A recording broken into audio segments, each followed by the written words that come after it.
Bonjour à tous. Une violente attaque meurtrière a été perpétrée en Galim, dans la région de l'Ouest. 4 soldats camerounais sont tombés sur le champ d'honneur. Ils ont combattu contre des assaillants armés. Selon le préfet des Bamboutos, c'est une attaque terroriste attribuée aux séparatistes anglophones. Les autorités administratives ont réitéré la détermination des forces de défense et de sécurité à éradiquer le terrorisme sous toutes ses formes. Les responsables administratifs dans la région de l'Ouest ont également prôné le dialogue et appelé à la fin des violences dans les régions du Sud-Ouest et du Nord-Ouest, 2 régions en guerre depuis près de 4 ans. Et cette attaque terroriste intervient 5 mois après la mise en place des conseils régionaux et House of Chiefs, des institutions censées répondre aux préoccupations spécifiques des populations du Nord-Ouest et du Sud-Ouest en termes de développement local. Seulement, l'inertie dicte sa loi. Le président de la House of Chiefs, la chambre des chefs traditionnels de la région du Sud-Ouest, révèle qu'aucune action de terrain n'a été menée jusqu'ici. Ces conseillers régionaux et représentants du commandement traditionnel sont confrontés à l'absence criarde des financements pour faire fonctionner ces collectivités territoriales décentralisées. En plus, ils se plaignent d'avoir reçu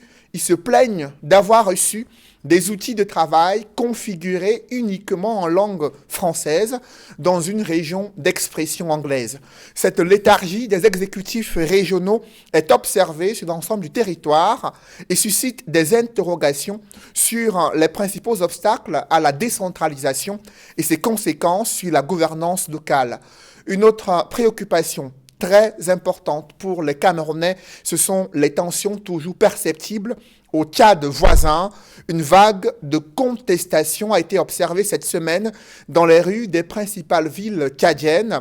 Des jeunes, femmes, pasteurs, acteurs de la société civile, leaders politiques ont marché pour dénoncer la transition militaire et s'opposer à une transmission dynastique du pouvoir. En réaction, les forces de l'ordre tchadiennes ont tiré à balles réelles sur des manifestants selon l'opposition. Plus de 7 morts enregistrés, une vingtaine de blessés graves et des centaines d'arrestations. Ces images de répression sanglante au Tchad ont choqué la communauté internationale. Emmanuel Macron, président français sous pression des critiques virulentes contre la France, s'est montré embarrassé devant la contestation du conseil militaire tchadien qu'il avait adoubé une semaine plus tôt. Le président français a condamné cette répression, s'est prononcé en faveur d'une transition ouverte aux civils et s'est opposé à un plan de succession.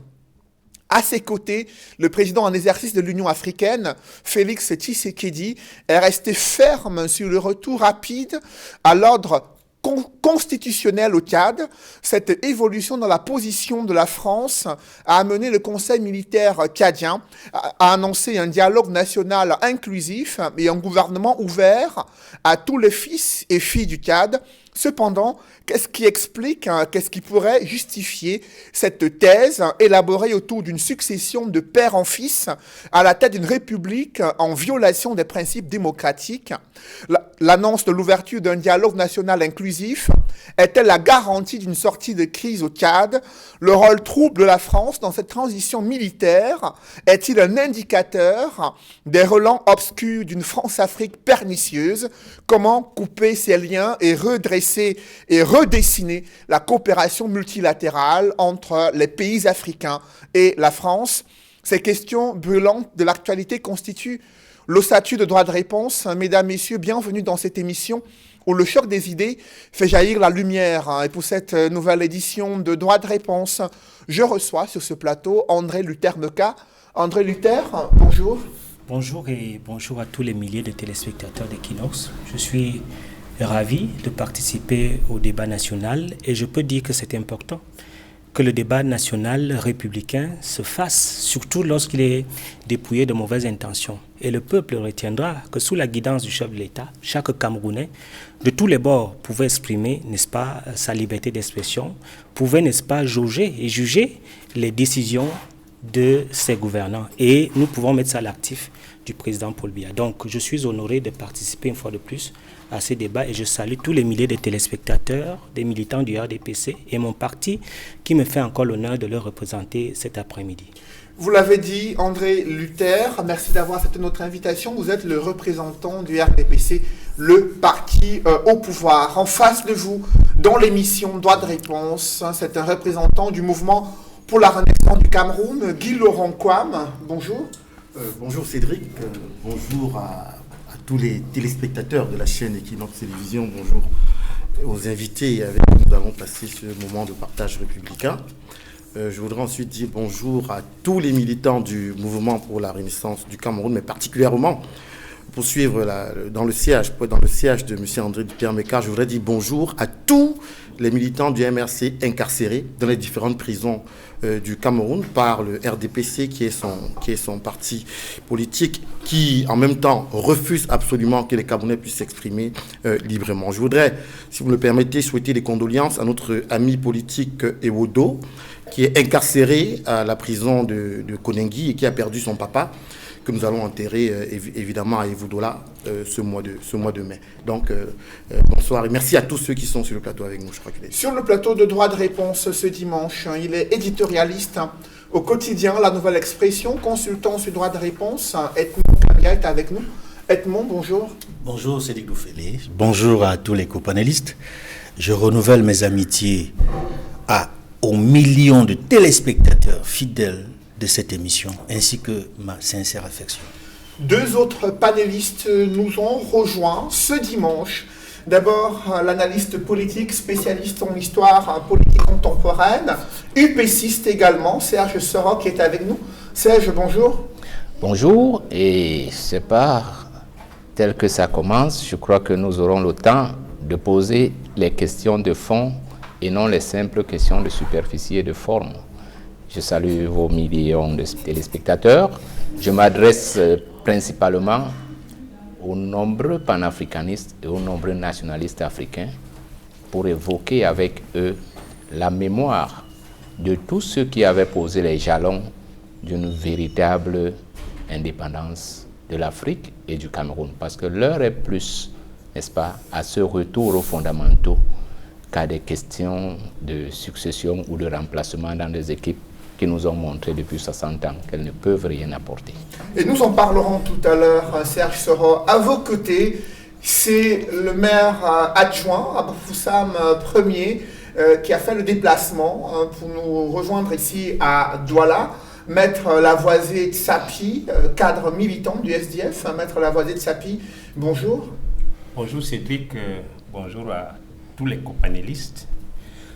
Un bonjour spécial à tous les militants du SDF et surtout à ceux de ces militants qui se battent pour redonner au SDF sa véritable image dans la lutte pour la liberté et pour la démocratie dans notre pays, particulièrement Jean-Michel Dithieu, régional du SDF pour le littoral, qui depuis quelques années se bat pour que le SDF retrouve la place qui est la sienne sur la scène politique camerounaise. Bonjour à tous vos millions, tous les milliers de téléspectateurs qui suivent Equinox Télévision de par le monde. Très content pour moi de retrouver ces débats parce que vous savez, j'ai été absent pendant un temps. Beaucoup de gens m'ont interpellé. Qu'est-ce qui se passe? Est-ce que vous avez été censuré? C'est pas ça. J'étais malade. J'ai contracté le Covid-19. Et je vous prie de me donner une minute parce que j'ai été sauvé par le remède de Monseigneur Cléda. J'ai pris le protocole de l'État, ça n'a rien donné. Je respirais plus que par la bouche, j'étais à 2 doigts de partir. Alors, nous nous sommes battus, on est tombé sur le remède de Monseigneur Cléda. Ce remède m'a redonné vie après seulement quelques 6-7 heures, après que j'ai pris la première dose. Donc, j'ai pu témoigner que le remède de Monseigneur Cléda est un remède puissant qui soigne effectivement le Covid-19. J'en suis témoin vivant. Et j'ai été étonné que le gouvernement n'ait pris aucune disposition pour vulgariser ce médicament en interne, même s'il faut s'arrimer aux normes édictées par l'Organisation mondiale de la santé. Je pense que nous faisons tort, nous les Africains, les Camerounais, de négliger nos forces et nos potentialités. Et nous pensons que le gouvernement, il n'est pas tard. Ce remède, je je crois qu'il est plus puissant que les vaccins qu'on est en train de nous administrer. Je pense que le gouvernement ferait mieux de vulgariser ce remède. Le blanc ne viendra pas interdire à ce qu'on partage le remède Cléda, qu'on le retrouve dans les pharmacies et dans les hôpitaux publics, on les donne aux gens pour sauver les vies. Parce que voilà un Camerounais qui, avec l'autorisation du pape, parce que le pape a autorisé, ce remède est consommé au Vatican, le pape a autorisé à ce que Monseigneur Cléda le mette sur le marché pour sauver des vies. Et c'est bizarre que le gouvernement camerounais, on a organisé un petit marché là avec le ministère de la Santé et par la suite plus rien. Non, je pense qu'il faut que nous soyons sérieux et que le gouvernement puisse reconnaître les valeurs nationales, les promouvoir et les amener à faire que nous puissions nous développer. Le cas Monseigneur Cléda est un cas vraiment patent, j'en suis témoin vivant. Et nous sommes très ravis de vous retrouver parmi nous, de savoir que vous êtes en parfaite santé. On a suivi de près votre situation sanitaire et votre prise en charge médicale. Merci à nouveau d'être avec nous. Et je reste avec vous, Maître Lavoisier Tsapi. Vous avez suivi cette évolution de la situation au Tchad voisin, une semaine après la mise en place d'un conseil militaire de transition. Il y a eu une vague de manifestations à l'intérieur de ce pays. Plusieurs milliers de jeunes sont sortis dans les rues pour contester la mise en place d'une transition militaire et dénoncer une transmission dynastique du pouvoir. Comment avez-vous apprécié cette évolution de la situation sociopolitique au Tchad? Ben, je pense que cette situation traduit l'échec de la gouvernance Idriss Déby Itno, parce que si après 30 ans de pouvoir, il n'a pas pu faire asseoir des institutions solides qui puissent résister aux appétits des membres de sa famille, qui puissent résister à l'armée. Le rôle de l'armée dans un pays, ce n'est pas de gouverner. L'armée est là pour défendre le territoire national, les citoyens et leurs biens. L'armée n'a pas vocation à gouverner. Quand vous envoyez quelqu'un se former au métier des armes, ce n'est pas pour venir prendre le pouvoir, c'est pour la politique. Il y a des politiciens qui sont faits pour gouverner, pour administrer le pays. Donc je pense que la situation qui se passe au Tchad, dans un premier temps, c'est l'échec de Déby Itno. Dans un deuxième temps, c'est les manipulations faites par la France. À savoir que les colonies françaises d'Afrique noire francophone sont restées des comptoirs coloniaux. Des comptoirs coloniaux en ce sens que regardez ce qui s'est passé au Gabon. On a remplacé Bongo par le fils. Et Yadema, on l'a remplacé par le fils. C'est des territoires colonisés par la France. Et au Cameroun, de plus en plus, on vous parlait de Franck Biya, comme si c'était un jeu. C'est une bulle d'air qu'on lance comme ça, qui peut devenir une réalité demain. Mais je pense que la France et nous les Africains, nous devons avoir honte de nous-mêmes.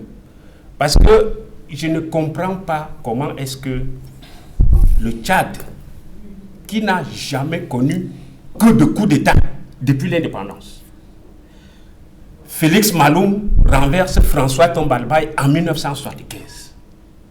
François Tombalbaye est renversé par Ngoukouni Wedei. Puis vient Hissène Habré.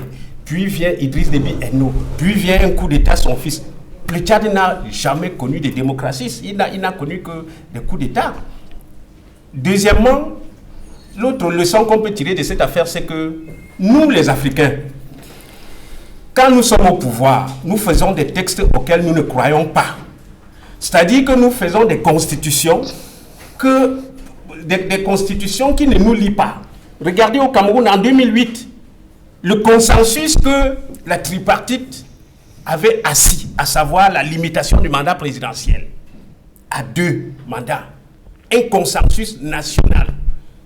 Paul Biya en 2008 n'a plus eu besoin de ce consensus national pour le balayer et pour s'éterniser au pouvoir. Au Tchad, la constitution que Déby a utilisée 30 ans, elle n'a pas résisté à sa mort. Son fils vient la balayer d'un revers de la main. Il se fait une constitution, il va se faire une constitution qui va lui permettre de perpétrer son pouvoir. Et vous aurez une famille qui gouverne un pays pendant 60 ans. Donc, c'est une honte pour nous les Africains. C'est une honte pour la France. Et je pense que ça nous rappelle, nous qui sommes encore dans la classe des jeunes, qui nous battons pour la liberté, ça nous donne beaucoup plus de travail. Il faut former les Camerounais. Il faut que nous puissions résister Justement, à ce genre de choses. On va en parler tout à l'heure. De manière que nous puissions avoir dans nos États des institutions qui défient le temps et les hommes. On en parlera tout à l'heure. Edmond Kambia, il y a eu cette attitude du président français Emmanuel Macron. Dans un premier temps, il est venu à N'Djamena donner le sentiment qu'il a adoubé le Conseil militaire de transition et ensuite, après ces mouvements populaires de contestation de la transition militaire, on a observé une attitude très embarrassée, une attitude d'un président très embarrassé de la France vis-à-vis de ce qui se passe au Tchad. Quel regard portez-vous sur l'attitude du président français et ces mouvements de contestation de la transition militaire au Tchad? Il faut dire que le président français Emmanuel Macron a montré par son changement de position ou alors par la révision de la position qu'il a adoptée dans son discours à N'Djamena lors de l'adoubement, n'est-ce pas, du chef de la junte militaire, du conseil militaire de la transition, sous la pression, n'est-ce pas, des forces vives du Tchad, notamment de la société civile tchadienne, qui, avant même qu'il arrive, dès lors que la junte a annoncé sa présence, sa mise en place, la société civile, on l'a vu à travers les syndicats, les organisations de la société civile.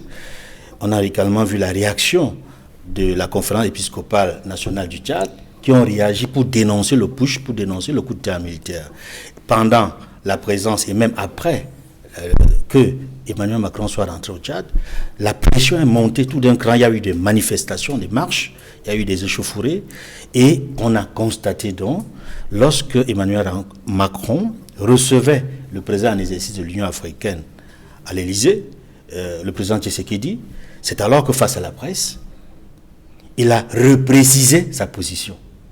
Pour ne pas dire qu'il a évolué dans sa position, en tenant compte de cette pression forte venue du Tchad, du peuple tchadien, mais également des réactions, j'allais dire, d'une certaine classe politique française, mais également des réactions venues d'Afrique. Il y a des gens qui ont dénoncé, des leaders d'opinion qui ont dénoncé cette attitude d'Emmanuel Macron qui était tout simplement la poursuite de ce qu'il a dénoncé lorsqu'il arrivait au pouvoir. La France-Afrique est encore plus forte que jamais. Parce que c'était ça, le message de l'adoubement du fils du président Idriss Déby Itno, qui est décédé, qui est mort. Maintenant, que faut-il en attendre? Est-ce que Emmanuel Macron est sincère lorsqu'il reprécise la position de la France? Parce que cette seconde position qu'il prend reflète en réalité l'image de la France à l'intérieur de la France comme à l'extérieur. C'est-à-dire la France, c'est une terre de liberté. C'est un pays qui respecte les droits de l'homme, qui promeut l'état de droit et la démocratie. Est-ce que Emmanuel Macron va rester sur cette position jusqu'au bout? C'est la principale question qu'il faut se poser dès aujourd'hui. Parce qu'il faut le dire, la France, chaque fois que, à travers son principal dirigeant, chef d'État, le président de la République, prend un discours, prend position, c'est d'abord et surtout les intérêts de la France qui sont en jeu. Ainsi que des membres du gouvernement qui dépendent directement de lui. Je pense au ministre des Affaires étrangères, Yves Le Drian, qui l'avait pratiquement précédé dans une forme de manipulation de manipulation de l'opinion, dans une sorte de désinformation, en laissant croire que la constitution tchadienne aurait été respectée. Parce que, selon lui, c'est le président de l'Assemblée nationale qui aurait refusé, n'est-ce pas, d'assumer ses fonctions, laissant ainsi la place au Conseil national, Conseil militaire de transition s'installer. Nous l'avons dit ici sur ce plateau, qui n'en était rien du tout. Parce que lorsque le président de l'Assemblée nationale tchadienne a pris la parole, c'était après le fait accompli. C'était après que le Conseil militaire tchadien s'était installé en procédant à la dissolution de toutes les institutions de la République, y compris la Constitution tchadienne, y compris le gouvernement, y compris le Parlement, c'est-à-dire l'Assemblée nationale. Aujourd'hui, ce qu'il faut retenir de ce qui pourrait se passer, c'est que Emmanuel Macron a réagi en condamnant la répression au Tchad, la répression des manifestations.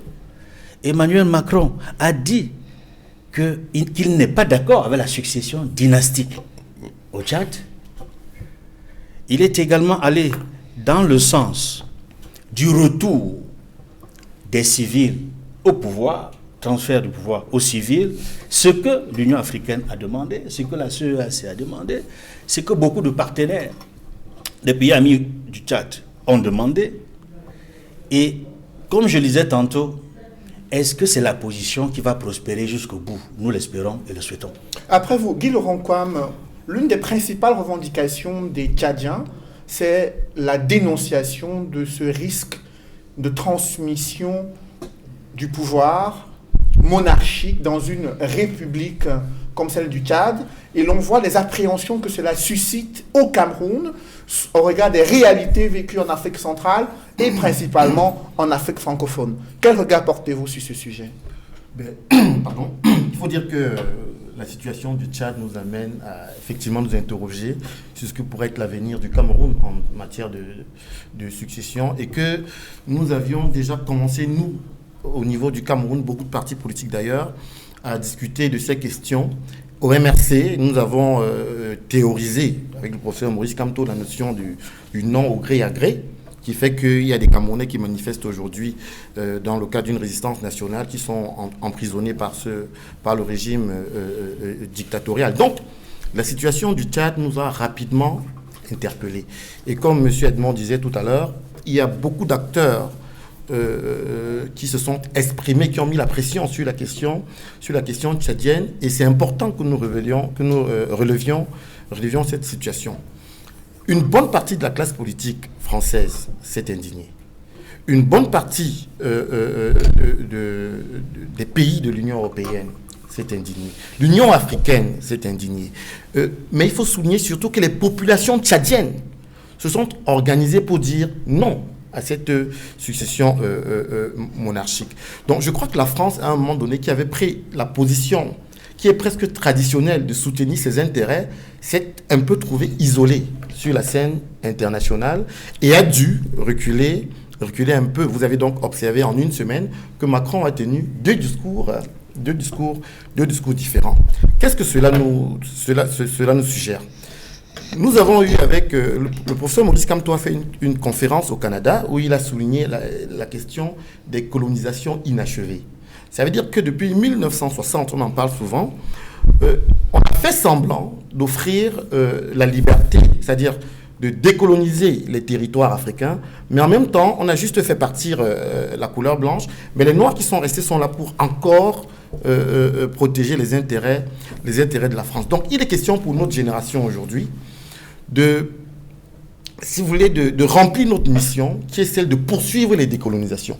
Et on est tous d'accord qu'on ne peut pas compter sur le RDPC pour poursuivre le combat des libertés, non pas seulement des individus, mais de la liberté des territoires africains et donc du Cameroun. Mais il est important que les jeunes d'aujourd'hui qui ont pris conscience qu'il est important qu'ils puissent eux-mêmes avoir les manettes de leur développement, puissent, au regard de la situation tchadienne, se dire qu'il est important qu'on soit sensibilisé aux questions de poursuivre la décolonisation, surtout sur le plan économique. Donc, vous allez voir que la France, par rapport à la situation, par exemple, au Mali, où on a eu la junte militaire qui a essayé de prendre le pouvoir, la France a demandé de remettre rapidement le pouvoir aux civils. Elle a pourtant adoubé ce comportement au Tchad, en laissant la junte militaire, en l'adoubant publiquement. Donc, chaque pays défend ses intérêts et nos gouvernements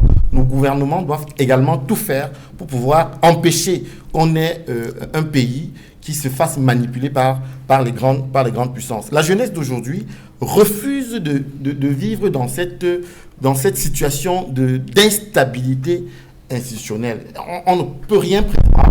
On ne sait exactement pas comment se fait la dévolution du pouvoir. Pourtant, on a des textes qui prévoient tout. C'est-à-dire, on a une constitution qui nous dit exactement comment les choses doivent se passer. Vous l'avez encore vu au Tchad. Mais dès lors qu'une situation se pose, les gens refusent volontairement d'appliquer la Constitution et de passer outre et de faire des choses à leur gré.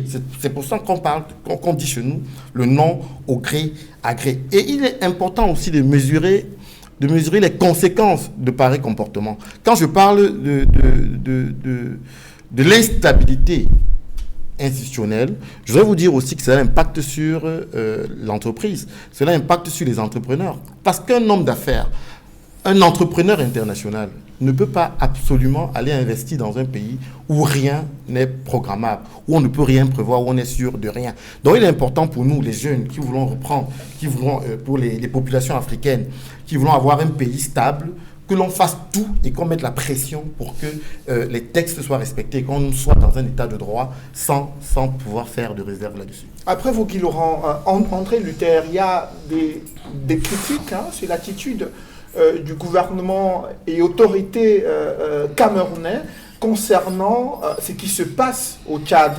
Il y a le sentiment qu'il y a eu un adoubement également de cette transition militaire qui, quelques jours après, a été violemment rejetée par les populations. En réaction, c'est une répression avec au moins plusieurs morts, des centaines d'arrestations à la fois des activistes et des manifestants. Est-ce que vous êtes d'accord avec cette position de la France qui dit non à une succession dynastique à la tête du Tchad? Je voudrais d'abord exprimer que pour bien comprendre la situation au Tchad, que je suis avec beaucoup d'intérêt, il faut comprendre le contexte. Du moins, s'il y a deux informations qui circulent, que le président Idriss Déby serait atteint lors de la revue des troupes, notamment dans sa tente avec un général où il y a eu échange de coups de feu. Il a été ramené à N'Djamena. Et il y a une autre version qui est officielle où le président Idriss Déby serait atteint par les rebelles pendant qu'il était au front. Quelles que soient les deux informations, ce qui est sûr, c'est qu'il y a eu assassinat, mais pas coup d'État. Assassinat parce qu'effectivement, le président Idriss Déby a été assassiné, mais il n'y a pas eu prise du pouvoir. Et dès lors qu'il a été assassiné, je crois que la junte militaire a sécurisé le pouvoir face notamment au refus du président de l'Assemblée nationale de prendre ses responsabilités, d'assurer l'intérim. Et il me semble tout à fait clair que lorsque Mahamat Idriss, le général, prend le pouvoir, il fait un discours à son peuple où il dit clairement que l'armée a dissous, notamment la junte militaire dit clairement qu'on a dissous les institutions, mais le général Mahamat Idriss appelle le peuple au calme et propose également un dialogue inclusif de tous les bords politiques et de toute la société civile. Et je crois, pour une période de 18 mois, ils vont gérer la transition. En tant que militant du parti au pouvoir, je me limite là. Parce que dans des cas d'exception, notamment, vous le savez, lorsqu'il y a des ordres, c'est l'armée qui prend ses responsabilités et met de l'ordre et met tout en facteur. Je voudrais, dans un deuxième point, aller sur le deuxième facteur. Je vais dans un deuxième point aller sur un autre facteur, qui est le facteur panafricaniste ou nationaliste. J'ai beaucoup entendu la France. La France a fait ceci, la France a fait cela. Mais j'interroge les panafricains sur le conscientisme, sur la conscience africaine. Parce que ce n'est pas la France qui est sur le terrain pour faire les massacres, pour tuer. Ce sont des Africains qui prennent des armes, qui prennent des roquettes et qui tuent certainement leurs frères. Et en cela, moi je considère qu'il y a une complicité, notamment des Africains, sur le carnage africain. Et à ce moment, je vais dire, avant d'arriver sur ce plateau, je lisais un livre très intéressant sur Soumission à l'autorité. Soumission à l'autorité de Stanley Milgram pose une problématique claire. Comment des gens intelligents, sensés, peuvent obéir à des ordres aussi monstrueux? Je parle de l'Afrique. Il est important que nous sachions que cette culpabilité que nous mettons notamment à la France, nous en sommes responsables. Nous en sommes responsables parce que ce ne sont pas les Français qui prennent les armes, ce ne sont pas les Français qui tuent sur les Africains, ce sont les Africains eux-mêmes. Et il est donc important dans ce deuxième pilier, notamment de faire en sorte qu'il y ait une conscience africaine, où nous refusons cette colonisation tutélaire et nous prenons nous-mêmes nos responsabilités. Et cela peut se passer effectivement dans la coalition du panafricanisme, de l'unité africaine et, n'est-ce pas, de l'unité sous-régionale. Mais André Le Luther, troisième point. Oui, je vous en prie, allez-y. Le troisième point sur la succession dynastique m'amuse. M'amuse parce que certains démocrates voudraient frapper de malédiction les fils de présidents et les fils de ministres et autres. Bon, moi je vais reformuler la question. Est-ce que la succession héréditaire est anti-républicaine? Je dis non. Je dis non d'abord parce que c'est le peuple qui est souverain et c'est le peuple qui vote. C'est le peuple qui élit. Et ce peuple désigne ses gouvernants. Est-ce que la succession héréditaire est anti-républicaine? Je dis non.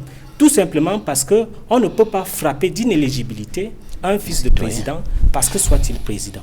Mais il n'a pas été élu dans le cas du Tchad.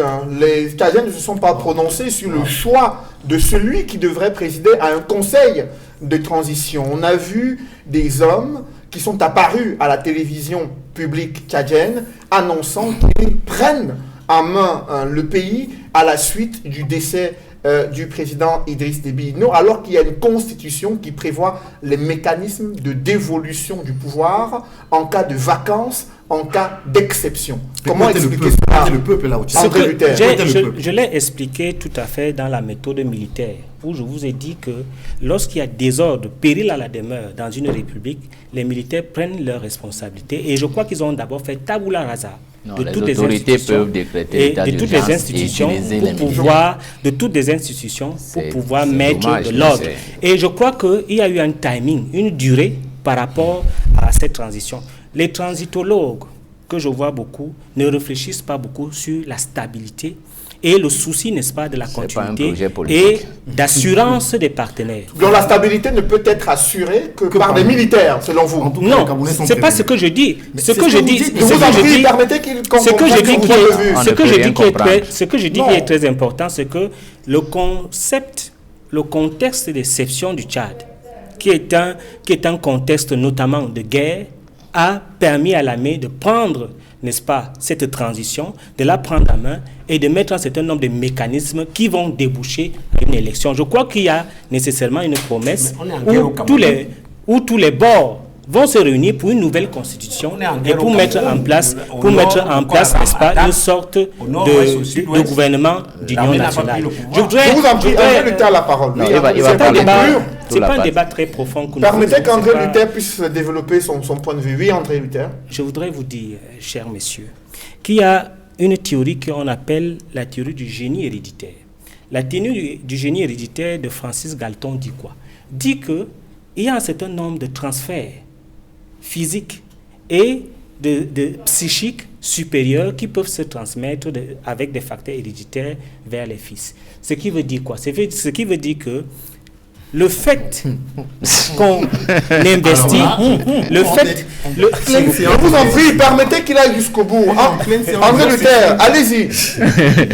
Oui, le fait que le fils d'Idriss Déby Itno, allez-y, André Luther. Je vous parlais d'une théorie de Francis Galton qui détermine les facteurs d'hérédité à travers les transmutations, les transferts physiques et psychiques supérieurs par rapport, n'est-ce pas, au fils ou dans la famille. Donc, il y a une sorte de sécurisation, de confort psychologique et de stabilité lorsqu'on sait que, n'est-ce pas, le fils peut ressembler au père parce qu'il a toutes les attitudes physiques et psychologiques, n'est-ce pas, du père. C'est une théorie qui se fait et vous pouvez la vérifier. Alors, après vous, André Luther, Serge Soron, quel regard portez-vous sur l'évolution de la situation sociopolitique au Tchad? Les motivations ou les éléments justificatifs avancés par l'armée tchadienne sont-ils convaincants pour justifier cette prise de pouvoir, selon vous? Les théories du Conseil militaire de transition du Tchad ne m'intéressent pas. Les explications que je viens d'entendre ici et là m'attristent parce qu'elles dénotent d'une ignorance très très approfondie de l'histoire même de ce qui se trame en Afrique. Avant le Tchad, il y a eu la Côte d'Ivoire, le Gabon, le Togo. Le principe est le même. Il faut que les gens sachent que, pour moi, leader dans un parti comme l'Union des populations du Cameroun, évoquer ces questions, c'est rester sur la superficie. Parce que la question de fond n'est pas là.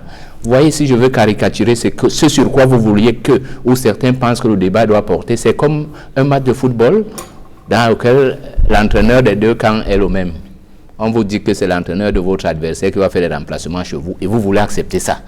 Et vous pensez qu'en débattant dessus, vous allez avancer. Vous perdrez le match toute votre vie. Parce que la question au Tchad, si les institutions sont fortes, si les pays sont libres, ne se poserait pas. Mahamat Déby, dans 18 mois, va devenir civil. Vous allez dire quoi? Le propos de M. Emmanuel Macron, peut-être que vous ne l'avez pas compris. Macron dit exactement, demande qu'on entende le contraire de ce qu'il a dit. C'est-à-dire que si Mahamat Déby dit qu'il reste au pouvoir, la France va applaudir. Pourquoi la France va applaudir? Parce que la France est dans une situation où le mandat qui lui est confié depuis Berlin pour gérer la base et le jardin botanique et le marché des ressources de matières premières est en train de lui échapper. Et il lui faut faire les substitutions rapidement, tout en se souciant de la cosmétique, pour que ce qu'ils ont appelé l'esprit anti-africain ne fasse pas arriver au pouvoir les vrais patriotes. Pour comprendre la scène, en 1884, on décide que l'État du Congo est indépendant, mais propriété du roi belge. Je vais prendre cette image pour que vous compreniez et assimiler ça à toute l'Afrique. C'est-à-dire que l'Afrique est indépendante, mais elle est propriété de la France. Voilà le schéma. Et la France met donc en route l'exploitation de ça. Et elle classe les gens qui sont dedans. Il y a les indigènes, les évolués, les assimilés et les interlocuteurs valables. Tous sont à son service. Il faut le comprendre. Il ne faut pas que Martin Luther commence à rêver. Comme d'ailleurs, j'avais suivi avec beaucoup d'intérêt sur beaucoup de tableaux ce délire. Et j'ai un aîné qui va être en juillet, qui est reconnu pour, n'est-ce pas, contester, mais qui veut organiser une menace pour l'Afrique. C'est pareil, ils font partie de la liste. Parce que de l'autre côté, ce qui devrait être en train d'être construit, c'est les patriotes, c'est les réformés, c'est les importés et c'est les asservis. Parce que voilà, dans notre indépendance, voilà comment nous sommes. Et les patriotes sont éliminés physiquement. Physiquement, c'est-à-dire que, sachez, monsieur Noufélé, que si on a l'impression que vous pensez que l'Afrique doit se développer pour les Africains, écoutez, votre décision, on a déjà pris une décision de vous éliminer. Voilà dans la situation dans laquelle nous sommes. Donc, ceux dont vous voulez parler là ne sont pas dans la catégorie des patriotes. Pourquoi ils ne sont pas dans la catégorie des patriotes? Le Tchad n'avait aucun problème. Moi, les explications qu'on dit un pays est en guerre, les États-Unis étaient en guerre, les armées, ils ont fait 20 ans de guerre en Afghanistan. Je n'ai pas vu les militaires prendre le pouvoir. Le Cameroun est en guerre, ça fait combien? 4-5 ans. Le Cameroun est en guerre, monsieur. Vous ne savez pas? Officielle publique. Vous ne savez pas que le Cameroun est en guerre? On n'est pas en guerre contre Boko Haram. Je crois que au RDPC, il faut qu'on vienne former les militants du RDPC, parce que j'avais aussi entendu un tel délire ici. Le Cameroun est en guerre. Est-ce que Luther Meka est en train de dire aux militaires camerounais de prendre le pouvoir? Je voudrais qu'il réponde à cette question. Le Cameroun est en guerre.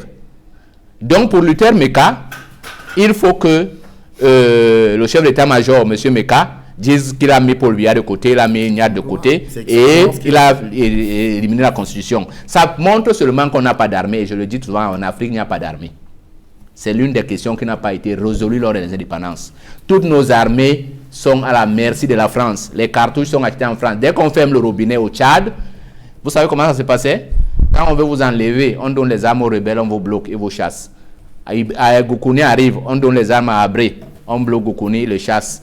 Abré même commence à être l'ami parce qu'on n'avait pas bien géré le cas Abré, parce qu'il avait un contentieux qui n'a pas réglé l'affaire Close. On donne les armes à son chef d'état-major là, et il chasse Abré. Maintenant, on veut enlever Déby parce qu'il commence à dire qu'il est panafricain. On fait ce qu'on fait. Donc, Macron n'est pas dans votre schéma. Macron veut garder l'Afrique indépendante, propriété de la France. Et c'est là que la bataille commence. Alors, quand nous voulons justement, quand vous observez ces mouvements des Tchadiens qui au Cameroun ont critiqué à la fois la France et critiqué l'attitude du pouvoir du régime Idriss Déby qui manœuvre pour se maintenir. C'est là où le problème devient intéressant, parce qu'il cesse d'être un problème de politique, ou bien il a un problème de politique dans le sens où ils doivent organiser, non pas le remplacement de joueurs comme j'ai dit, mais la formation de la nation. Parce que le vrai problème, c'est qu'on pose les problèmes pour des pays qui n'en sont pas encore. Est-ce que nous sommes une nation? Est-ce que nous sommes un État? Est-ce que nous sommes indépendants? On n'a pas encore fini cette construction. Parce que pour qu'un peuple réussisse ce que les Tchadiens veulent réussir, il faut qu'il ait la conscience qu'il est une nation. Parce que quand vous êtes une nation, vous savez que ce n'est plus question d'individus, il est question d'institutions et d'esprit. Ça cesse d'être une affaire d'hommes. Ça cesse donc d'être des questions d'une transmission héréditaire, où un héritier, Roger Mila, aurait un enfant à qui il a transmis les gènes de bons footballeurs. On n'a jamais vu ça. Pour qu'on pense encore en politique. C'est pas ça, je dis pas tu prends des milliers de sportifs, ce cas ne peut pas se justifier, cette théorie est fausse. Cette théorie est fausse. En politique, votre enfant peut entrer en politique et gagner. Moi, j'ai rien contre. Il est citoyen. J'ai rien contre. Mais je refuse que quelqu'un... X, c'est à quel niveau concrètement? C'est dans la construction de la nation et des institutions qui n'existent pas encore en Afrique. C'est ça le problème. Est-ce qu'il y a une élection transparente où on a élu? Bongo avait perdu les élections, non? Tout le monde le sait. Mais officiellement, on l'a nommé. Les sons Bongo, si là-bas c'est compliqué. C'est ça que je dis. Donc, nous, on refuse que c'est la France qui désigne. C'est ça que j'ai dit. Que n'entrons pas dans un schéma. Parce que dans ce schéma, les plaintes du peuple tchadien n'aboutiront pas. Je vous ai dit que si Mahamat dit que la transition, c'est dans 2 mois, il troque son treillis militaire contre un costume cravate, il sera au pouvoir. Parce qu'en l'état actuel, les politiques n'ont pas associé, n'ont pas encore réussi à construire la dynamique, pas seulement eux. Pourquoi? Mais parce qu'on est en guerre depuis. Monsieur Meka, c'est la France. Je suis désolé. Les armes dont vous parlez là, citez-moi un seul pays en Afrique qui fabrique les armes. Comment vous pouvez dire que c'est les Africains? Et il faut que notre sang ait du prix. Il faut qu'on cesse d'assassiner les Africains et que les gens viennent justifier ici que c'est les Africains. C'est comme si vous disiez que parce qu'on envoyait les chiens et les rois asservis, qu'on avait déjà prendre les esclaves, que c'est eux qui étaient les esclavagistes. C'est une honte pour l'Afrique. C'est pour ça, sans vous manquer de respect, que le mot ignorance m'est venu en esprit. Pas parce qu'il est une insulte, parce que c'est une catégorie. C'est une catégorie politique qu'il faut que le peuple camerounais intègre.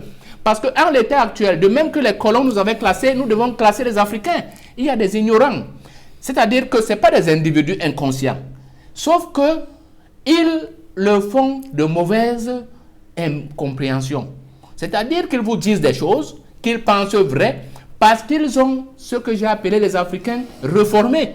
La formation qu'on leur a donnée leur permet de parler ce langage.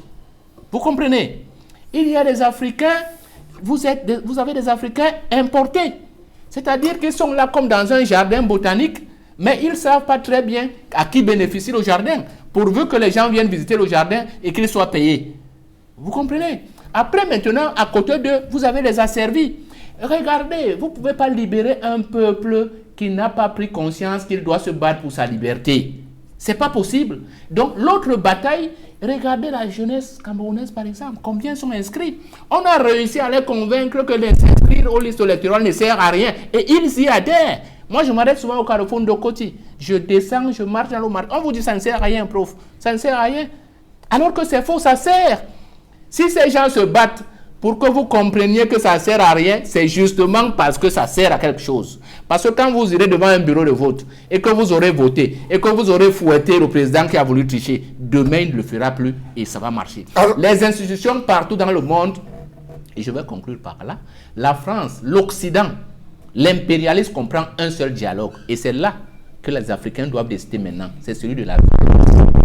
Nous sommes en pleine guerre. Parce que quand vous avez vu, moi j'ai vu au moins 26 images du corps de Idriss Déby. Pas parce que je l'aime beaucoup, parce que non, le sang de l'Africain, même du dictateur. Vous parlez de dictature en colonie. Il n'y a pas de dictature en colonie. Vous ne pouvez pas traiter un homme qui vous a servi, parce que Déby a servi la France. On a accusé Hissène Habré, mais on oubliait que Déby était son chef d'état-major. Sauf que la France voulait liquider Hissène Habré. Or, vous ne pouvez pas traiter quelqu'un qui vous a servi comme ça si, fondamentalement, vous n'êtes pas violent et vous ne vous considérez que vos intérêts et non ceux des autres. Justement, donc, le vrai débat de fond, ce n'est pas l'office de qui va remplacer l'office. C'est comment on va construire des nations avec des citoyens pour rompre le cordon ombilical de Berlin. On va en parler, on en parlera dans cette émission. On n'appellera pas à l'insurrection contre la France sur ce plateau. Mais avec vous, Maître Lavoisier de Sapi, on va interroger ce rapport de force créé par les Tchadiens, mobilisés dans les rues en milieu de semaine pour faire entendre leur voix face à cette transition militaire. C'est uniquement après la sortie du président français autour de mercredi à 12h que le président de la transition militaire s'est exprimé à 14h, bien après que Macron ait déclaré qu'il faut davantage ouvrir la transition aux fils et aux filles du Tchad, il ne faudrait pas un plan de succession à la tête du pays. Et c'est là qu'après cette sortie, il y a eu une première sortie du général Mahamat Idriss Déby Itno. Comment appréciez-vous l'attitude des Tchadiens face à ce qu'ils vivent depuis près de 2 semaines, juste après le décès d'Idriss Déby Itno? L'attitude des populations tchadiennes est une attitude extrêmement courageuse. Et je souhaite que cette attitude se maintienne et que les Tchadiens continuent de contester la transition militaire et de permettre le retour aux institutions civiles dans ce pays. Parce que, comme l'a dit mon cher frère André Luther, je ne pense pas que le contexte sécuritaire puisse permettre à une armée, justifier à une armée de prendre le pouvoir. Parce que la guerre se passe très loin de la capitale.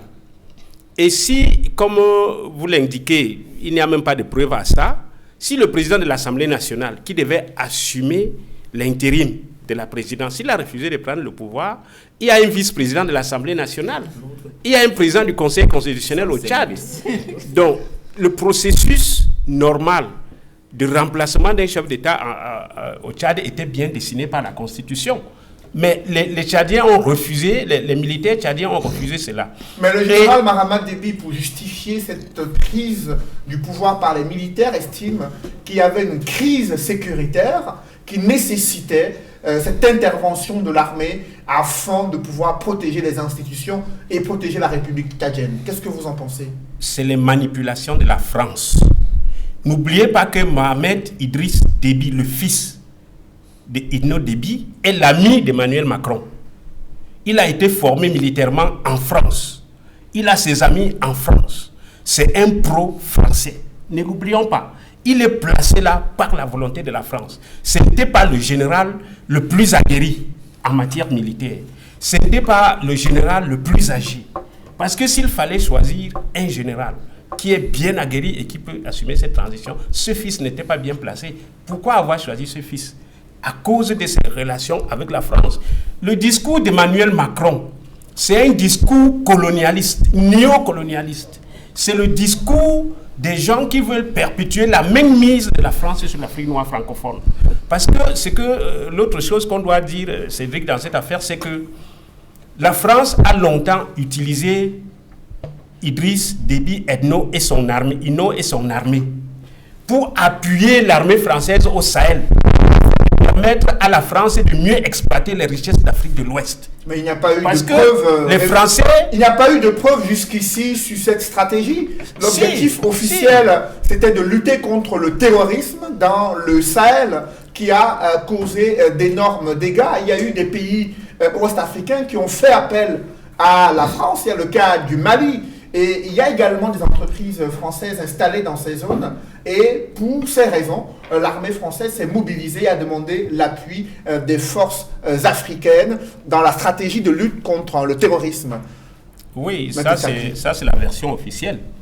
Mais officieusement, on sait ce qui se passe. Les experts français se sont prononcés sur la présence de l'armée française dans le Sahel. Ce n'est pas une armée qui est là pour lutter contre le djihadisme. Elle ne peut pas lutter. Pourquoi depuis 10 ans, pourquoi est-ce que l'armée française et le G5 n'ont pas réussi à éradiquer le djihadisme dans le Sahel? Justement parce qu'ils savent que ce djihadisme est financé par le Qatar. On le sait. les Émirats arabes unis. C'est eux qui financent ce terrorisme-là. Ils ne sont pas allés faire, les Français ne sont pas allés faire la guerre là-bas, ou les Français n'ont pas usé de leur puissance dans les institutions internationales pour amener cet État-là à ne plus financer le djihadisme dans le Sahel. Donc je dis que les Français ne sont pas là pour les beaux yeux des Tchadiens ou des pays ouest-africains. Ils sont là pour exploiter ces pays-là avec la puissance de leurs armées. Je souhaite donc que les populations tchadiennes, qu'elles se mettent debout comme un seul homme et qu'elles se battent pour dire non à la France. Et au-delà même des Tchadiens, regardez ce qui se passe au Bénin avec Talon. Talon qui est un pro-français pur, regardez, il a bâillonné toute l'opposition. Il a remis la démocratie béninoise entre parenthèses. Aujourd'hui, c'est une dictature pro-française qui est en train de gouverner au Bénin. Donc, j'ai dit que nous, les Africains, comme l'a dit M. Soro tout à l'heure, nous devons savoir où nous allons. Pourquoi est-ce qu'en Asie, il n'y a pas eu ce problème? Les pays, la plupart des pays asiatiques, la Thaïlande, la Corée du Sud, les Philippines, c'est des États qui en 1960 étaient au même niveau que le Cameroun. Ils ont réussi à s'émanciper de la tutelle européenne et sont devenus aujourd'hui les grandes puissances économiques. La Chine, quand Mao prend le pouvoir en Chine en 1959, la Chine a quoi? Les gens marchent à vélo, il n'y a pas de voiture. Ils se sont enfermés, ils ont dit nous allons travailler pour développer notre pays. Et quand ils ouvrent les frontières dans les années 70, ils sont déjà capables d'envoyer les fusées sur la Lune, au même titre que les Européens. Pourquoi nous, les Africains, nous n'arrivons pas à faire ce que les Asiatiques ont fait pour s'émanciper? Comme l'a dit d'ailleurs M. André Luther, pourquoi nous sommes nos dirigeants. Nos dirigeants ne sont pas des nationalistes. C'est des gens qui sont là pour plaire. Regardez la Camraille qu'on a confiée à Bolloré.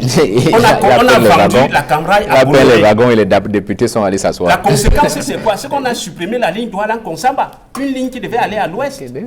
On a supprimé la ligne Banga-Kumba. On a supprimé la ligne Otele-Mbalmayo. Tuant les économies. Est-ce que Camraille, avec le français, a évolué ou bien a régressé? Voilà autant de choses qui permettent aux Camerounais de comprendre que nos dirigeants ne travaillent pas pour l'émancipation de nos peuples. Alors justement, les gens sont là pour servir les intérêts européens. Je prends un dernier exemple. Je vous en prie. Cédric. Pourquoi est-ce que le café que nos papas cultivent à l'ouest, Cameroun, pourquoi c'est à Londres qu'on fixe le prix?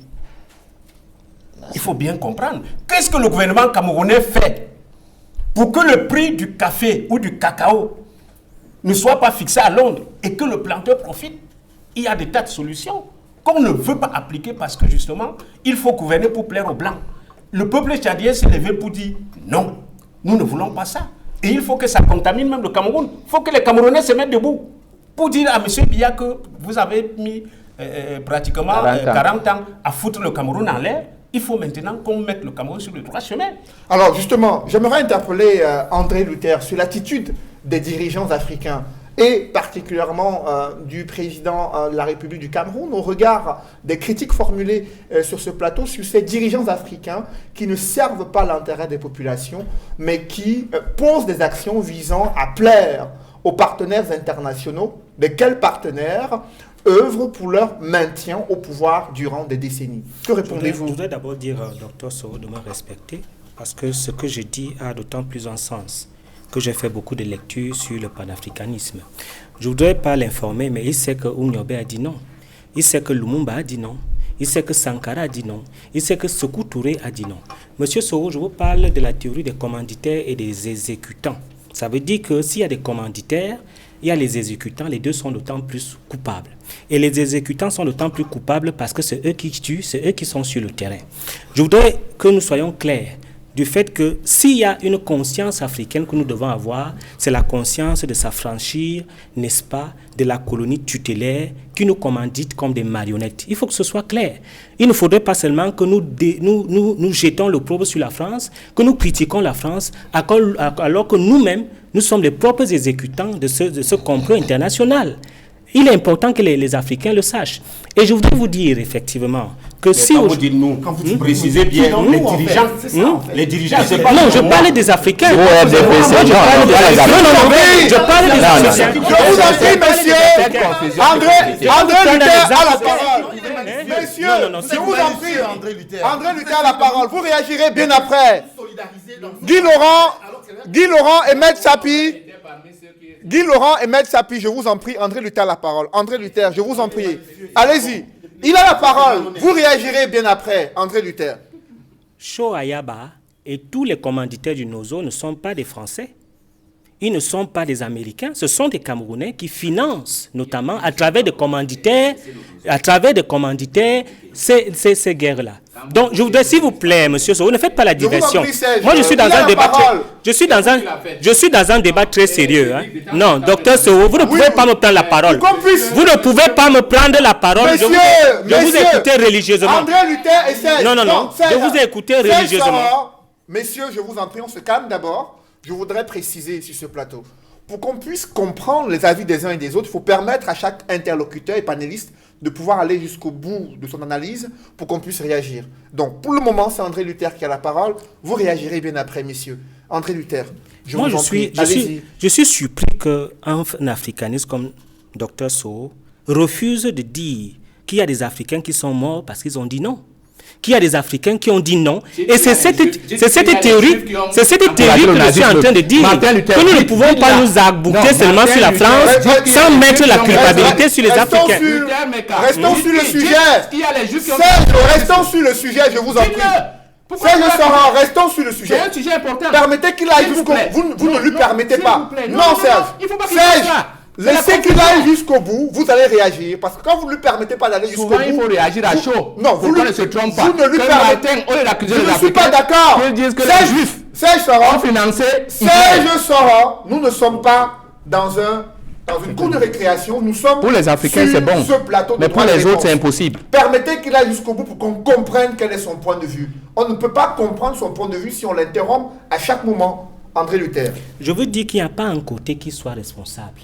Je suis en train de dire qu'il y a les commanditaires et les exécutants. Et les deux sont d'autant plus responsables parce qu'ils activent ce complot international. C'est-à-dire quoi? C'est-à-dire que nos propres frères sont complices, notamment, n'est-ce pas, de ce plan maléfique contre l'Afrique. Parce que, je vais vous dire pourquoi nous, au Cameroun, on ne tombe pas. Nous, au Cameroun, on ne tombe pas parce qu'effectivement, nous sommes solidaires de la paix. Et nous refusons de trahir notre pays. C'est pour ça que nous ne tombons pas. Et c'est pour ça que je dis que le président Paul Biya est un nationaliste. Il est un nationaliste, pourquoi? Parce qu'il a tout fait. Qu'est-ce qu'il a fait concrètement? Alors que le Cameroun est en guerre depuis près de 4 ans. On a vu la situation dans le nord-ouest et le sud-ouest. On voit le niveau de paupérisation dans les régions septentrionales avec cette reprise et ce regain des tensions d'insécurité liées aux activités de Boko Haram. Qu'est-ce que le chef de l'État a fait en tant que nationaliste pour rassurer les Camerounais et pour leur montrer qu'il est dans une voie patriotique pour l'émergence du pays? Je voudrais d'abord vous dire que toutes les crises qu'il y a eu au Cameroun, nous n'avons jamais vu l'armée française débarquer et s'immiscer dans les crises du pays. Je voudrais vous signaler que sur le plan entrepreneurial, il y a une nationalisation des entreprises. Donc, je peux citer, pour ne pas faire la publicité. Et je voudrais également vous signifier qu'aujourd'hui, même la nationalisation de nos ressources naturelles est en cours avec une société que vous connaissez, la Sonamine. C'est vous démontrer aussi que le chef de l'État, le président Paul Biya, est le premier en Afrique à avoir diversifié les partenariats, notamment vers la Chine et la Russie. Donc, c'est pour dire quoi? C'est pour dire que c'est un président qui a le souci effectivement de l'autonomisation de l'économie sans toutefois être en autarcie et pouvoir s'ouvrir à l'extérieur. Mais j'aimerais qu'on me comprenne très bien. J'aimerais que les Africains me comprennent très bien parce que toutes les lectures que j'ai faites sur le conscientisme de Nkrumah, tout sur le lumumbisme, j'ai constaté qu'il y a des Africains qui ont dit non et qui sont restés tels quels. Et il est aujourd'hui important que ceux qui prennent les armes sachent qu'ils ne tuent pas les Français. Ce sont les Africains qui meurent, ce sont les Tchadiens qui meurent, ce sont les Guinéens qui meurent, ce sont les Libériens qui meurent et ce ne sont pas les Français. Donc il faut s'affranchir de cette colonisation tutélaire. Voilà ma position, Dr Sow. Et je refuse que vous m'insultez parce que je connais très bien l'histoire de l'Afrique. Alors Serge Soran, est-ce que le chef de l'État Paul Biya est un nationaliste au regard des actes qu'il a posés depuis qu'il est à la tête du Cameroun? Je n'en ai pas l'impression. La Camraille était camerounaise. SNEC, je ne sais plus si ça existe. Sonel, je ne sais pas si ça existe. Sotuk, ça existe. J'ai la liste, quand j'étudiais le cas de la démocratie au Cameroun, de 160 entreprises qui ont disparu sous M. Paul Biya. Qu'est-ce qui a été nationalisé? Sous M. Paul Biya. Je vous dis ceci, et parce que pour moi, ce n'est pas là le débat. Vous voyez, je voudrais qu'André Luther dise une chose avant qu'on avance, parce que c'est une insulte envers les Africains. Quand on vous met un canon à la tempe et qu'on vous dit de tuer votre mère, vous n'êtes pas responsable. Sauf si il veut qu'on dise que je l'ai insulté.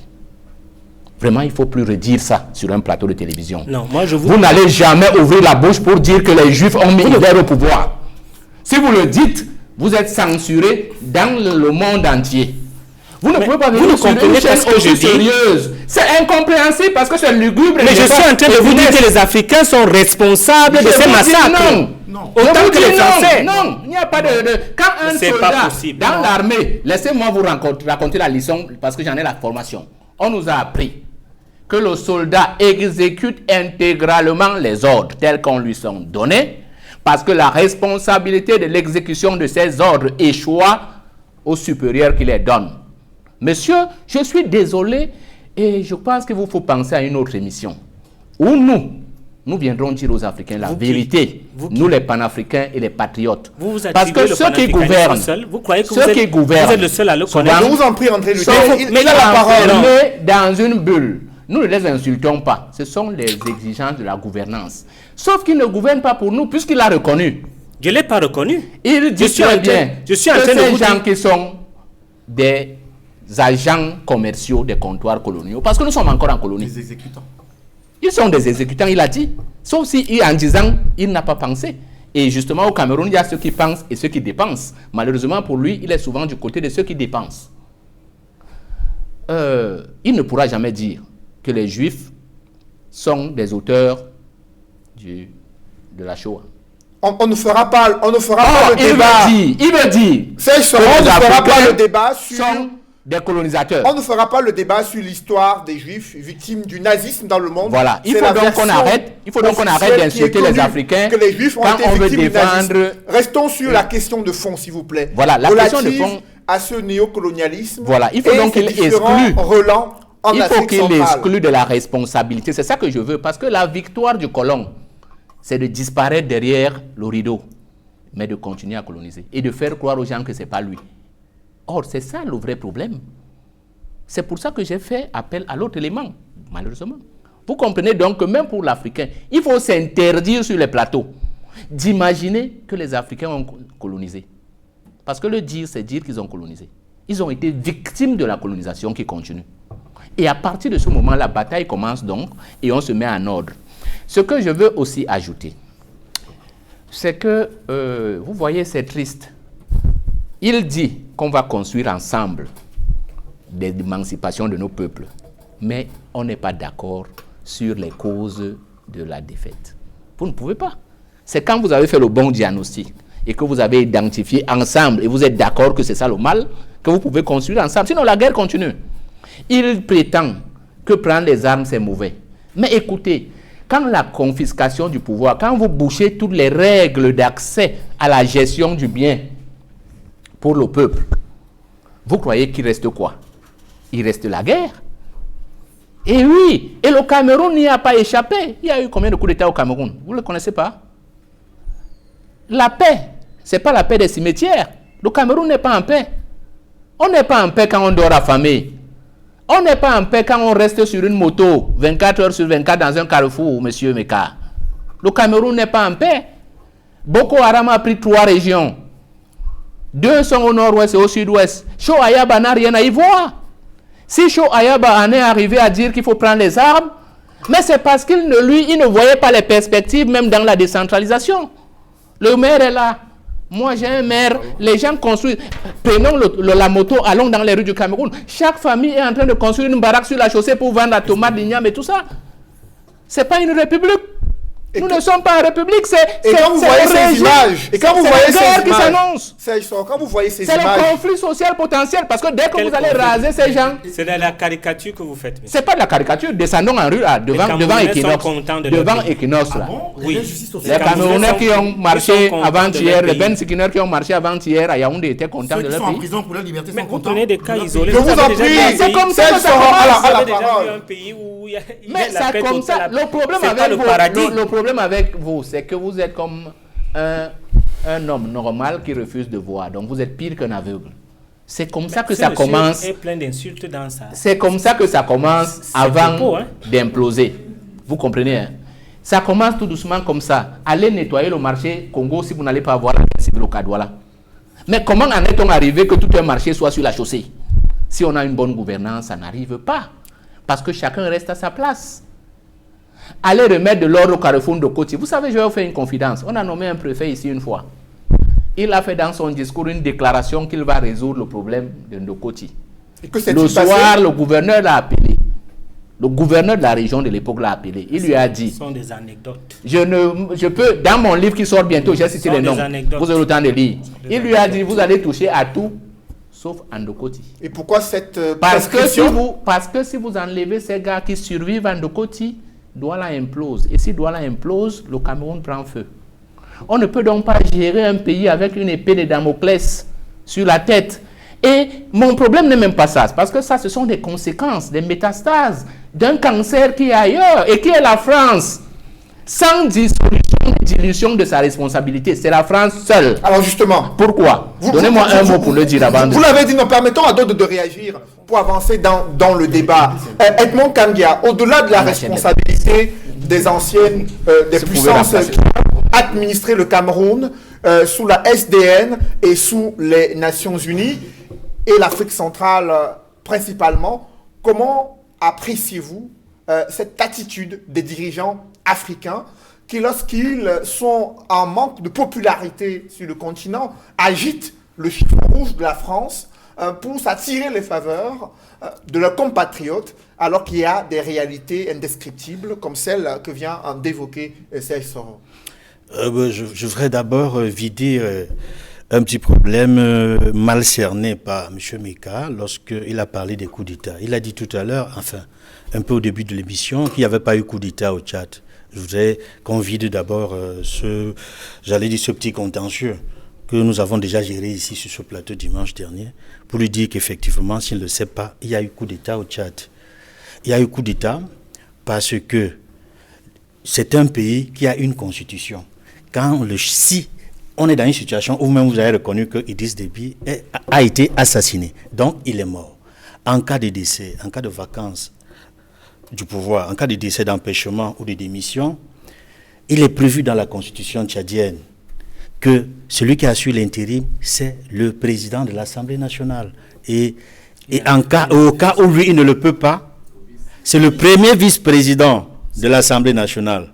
Et la constitution tchadienne le précise clairement, ce mécanisme de dévolution du pouvoir qui a été mis entre parenthèses par le conseil militaire tchadien.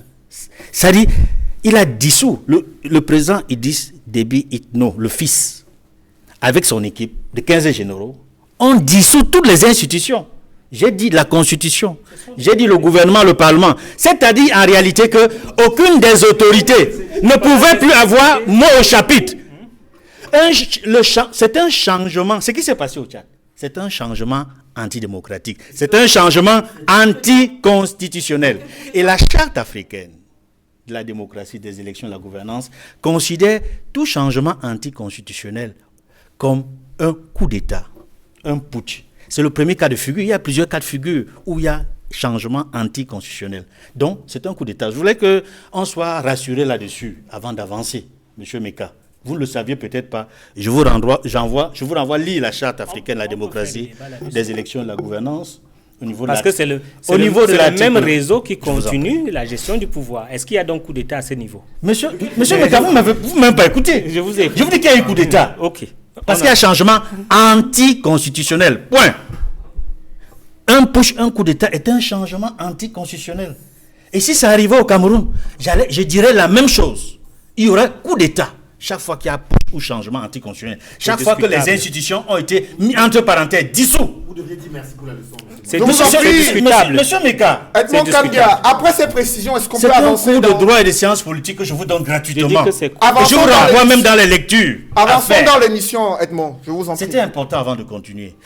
Maintenant, au niveau, il y a eu toute une série de débats tout à l'heure auxquels je n'ai pas fait partie et pour lequel j'aimerais intervenir. Je crois que la question que vous me posez rentre un peu dans ce sillage, c'est-à-dire la responsabilité non seulement de l'ancienne puissance coloniale, mais également des dirigeants qui les ont succédés et qui continuent dans la même lancée, non pas à apporter aux populations le bien-être, le standard de vie dont parle l'UPC, le bien-être des citoyens, le standard de vie des populations, mais à paupériser davantage les citoyens.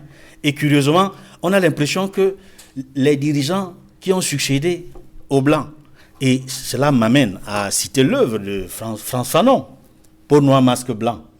C'est-à-dire, en réalité, ceux qui remplacent les Blancs, qui ont colonisé la plupart des pays africains, se comportent exactement comme des Blancs. Pourtant, ils sont des Noirs. Donc, c'est l'aliénation du Noir. Le Noir est aliéné. Il est indigène. C'est comme ça que le colon l'a appelé, l'indigène. Puis, quand il a fait des études avancées, on a dit qu'il a été évolué. Mais il ne considère son évolution que par rapport au colon. Et c'est pour cela qu'il applique exactement tout ce que le colon lui a mis dans la tête. Ça m'amène à citer un ou deux extraits rapidement du discours sur le colonialisme d'Aimé Césaire, un ouvrage qui est apparu en 1950 pour la première fois, avant d'être réédité après en 2004. Voici un extrait pour mieux comprendre et rentrer pleinement dans le sujet du discours sur le colonialisme d'Aimé Césaire. Il dit ceci par exemple: entre colonisateurs et colonisés, il n'y a de place que pour la corvée, l'intimidation, la pression, la police, l'impôt, le vol, le viol, les cultures obligatoires, le mépris, la méfiance, la morgue, la suffisance, la muflerie des élites décérébrées. Je dis bien des élites décérébrées, des masses avilies, aucun contact humain, mais des rapports de domination et de soumission qui transforment l'homme colonisateur en pion, en adjudant, en garde-chion, en chicotte, et l'homme indigène en instrument de production. Et la phrase qui suit dans cet extrait: à mon tour de poser une équation, 2 points, Aimé Césaire dit colonisation égale chosification. Et si vous le permettez rapidement, je vais lire le second extrait avant de continuer. Il dit par exemple ceci également, Aimé Césaire, dans le discours sur le colonialisme: j'entends la tempête, on me parle de progrès, de réalisation, de maladies guéries, des niveaux de vie élevés, au-dessus d'eux-mêmes. Moi, je parle de sociétés vidées d'elles-mêmes, de cultures piétinées, d'institutions minées, de terres confisquées, de religions assassinées, de magnificences artistiques anéanties, d'extraordinaires possibilités supprimées. Fin de citation. Et cet extrait, ces deux extraits que j'ai cités, vraiment parlent beaucoup d'Aimé Césaire. Et pour revenir à Frantz Fanon dont je parlais tout à l'heure, qui a beaucoup écrit dans le même sillage, qui s'est inspiré de l'expérience de la guerre algérienne, qui a publié des ouvrages intéressants comme Les damnés de la terre, comme Peau noire, masque blanc, je le disais tantôt, mais surtout l'ancien de la révolution algérienne. C'était un psychiatre, Frantz Fanon. Et il a beaucoup élaboré sur les conséquences de la guerre coloniale au niveau de l'esprit même des peuples colonisés, de ceux qui allaient diriger par la suite. Il y a décelé même des troubles mentaux. Donc, il y a beaucoup à faire pour sortir de cette situation dans laquelle les colons nous ont rendus décérébrés. Pour répondre directement à votre question, Monsieur Noufélé, je voudrais dire que l'impact est grand, c'est-à-dire les conséquences de la colonisation sur les esprits des Africains, sur les esprits de ceux malheureusement qui ont pris le pouvoir. Parce que ceux-là qui sont préparés à prendre le pouvoir, qui ont fait des luttes d'indépendance pour libérer leur pays, étaient mieux préparés. D'ailleurs, on le voit avec l'Algérie, c'est le FLN qui a pris le pouvoir, ils ont réussi à se démarquer. Et je peux vous dire aujourd'hui, ceux qui ont fait le FLN, hier comme aujourd'hui, il y a un esprit FLN qui fait d'eux des patriotes. Et c'est au cœur de toutes les révolutions que l'on voit en Algérie. Et qu'est-ce que vous proposez concrètement à ceux qui vont participer à ce sommet Afrique-France? Vous savez, un Camerounais, Achille Mbembe, fait partie de ceux qui ont été sélectionnés par le président français en vue d'une discussion à bâton rompu sur la question des relations entre la France et l'Afrique. Qu'est-ce que vous proposez concrètement? Nous sommes à pratiquement 2 à 3 mois de ce sommet très attendu au regard de la situation qui prévaut sur le continent africain. Alors là, c'est un sommet très intéressant. Je pense que l'Afrique, à travers tous les intellectuels, les hommes politiques, comme la société civile, tout le monde est intéressé par ce qu'il va peut-être se dérouler là-bas. Mais il y a plein de questionnements. Beaucoup se demandent dans quelle histoire Achille Mbembe, notre compatriote, est allé se fourrer avec Emmanuel Macron.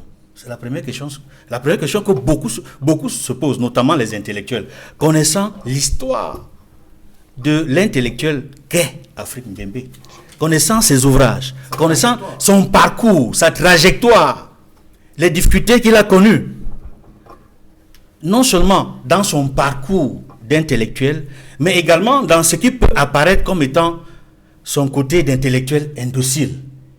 C'est-à-dire, un intellectuel qui n'est pas un intellectuel organique de l'État et qui tient un discours qui n'est pas en phase avec le discours de l'État, des États africains qui, globalement, se soumettent à la pression de l'Occident.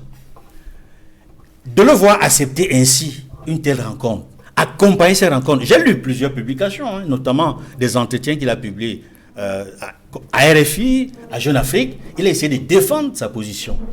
Il dit globalement qu'il a accepté cette mission d'accompagnement parce que Emmanuel Macron l'a sollicité pour redéfinir les fondamentaux de la relation entre l'Afrique et la France. Il estime que c'est une opportunité pour dire à la France, en face d'elle-même, c'est-à-dire la France, le pouvoir français, ce que l'Afrique attend de la puissance, de l'ancienne puissance coloniale française, notamment par rapport à ses anciennes colonies, notamment au pays où la France est passée, et a laissé des stigmates, ou alors des choses indélébiles. Il estime que dans l'organisation qu'il a préparée, parce qu'il a associé beaucoup d'intellectuels africains de plusieurs secteurs à cette rencontre-là qui va se dérouler à Montpellier au mois de juillet prochain.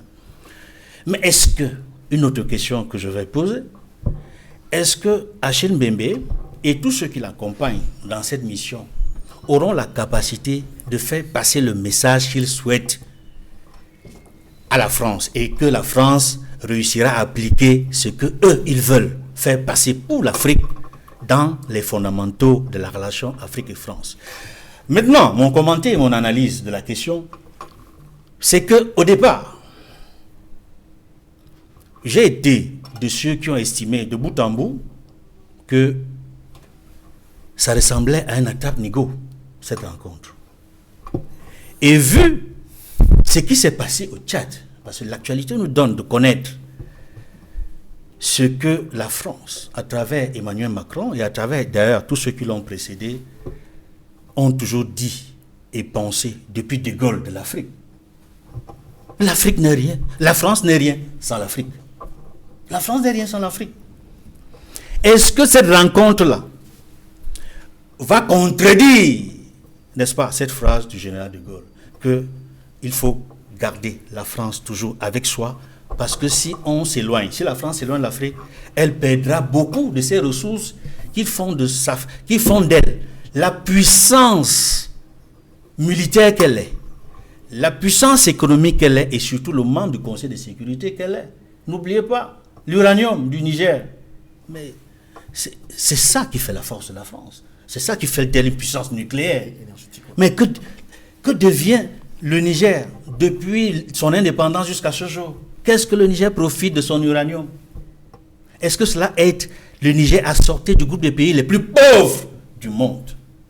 Donc, je pense que à la fin, il faut peut-être, je dis bien, il faut peut-être voir ce qui va se passer lors de cette rencontre pour savoir si, effectivement, Achille Mbembe va réussir à faire passer un certain nombre de messages à la France qui permettent de redéfinir les fondamentaux. Mais si vous le permettez, M. Noufele, je peux donner quelques éléments qui vont permettre d'enrichir le débat sur ce que l'Afrique attend de la France. Vous allez le faire tout à l'heure.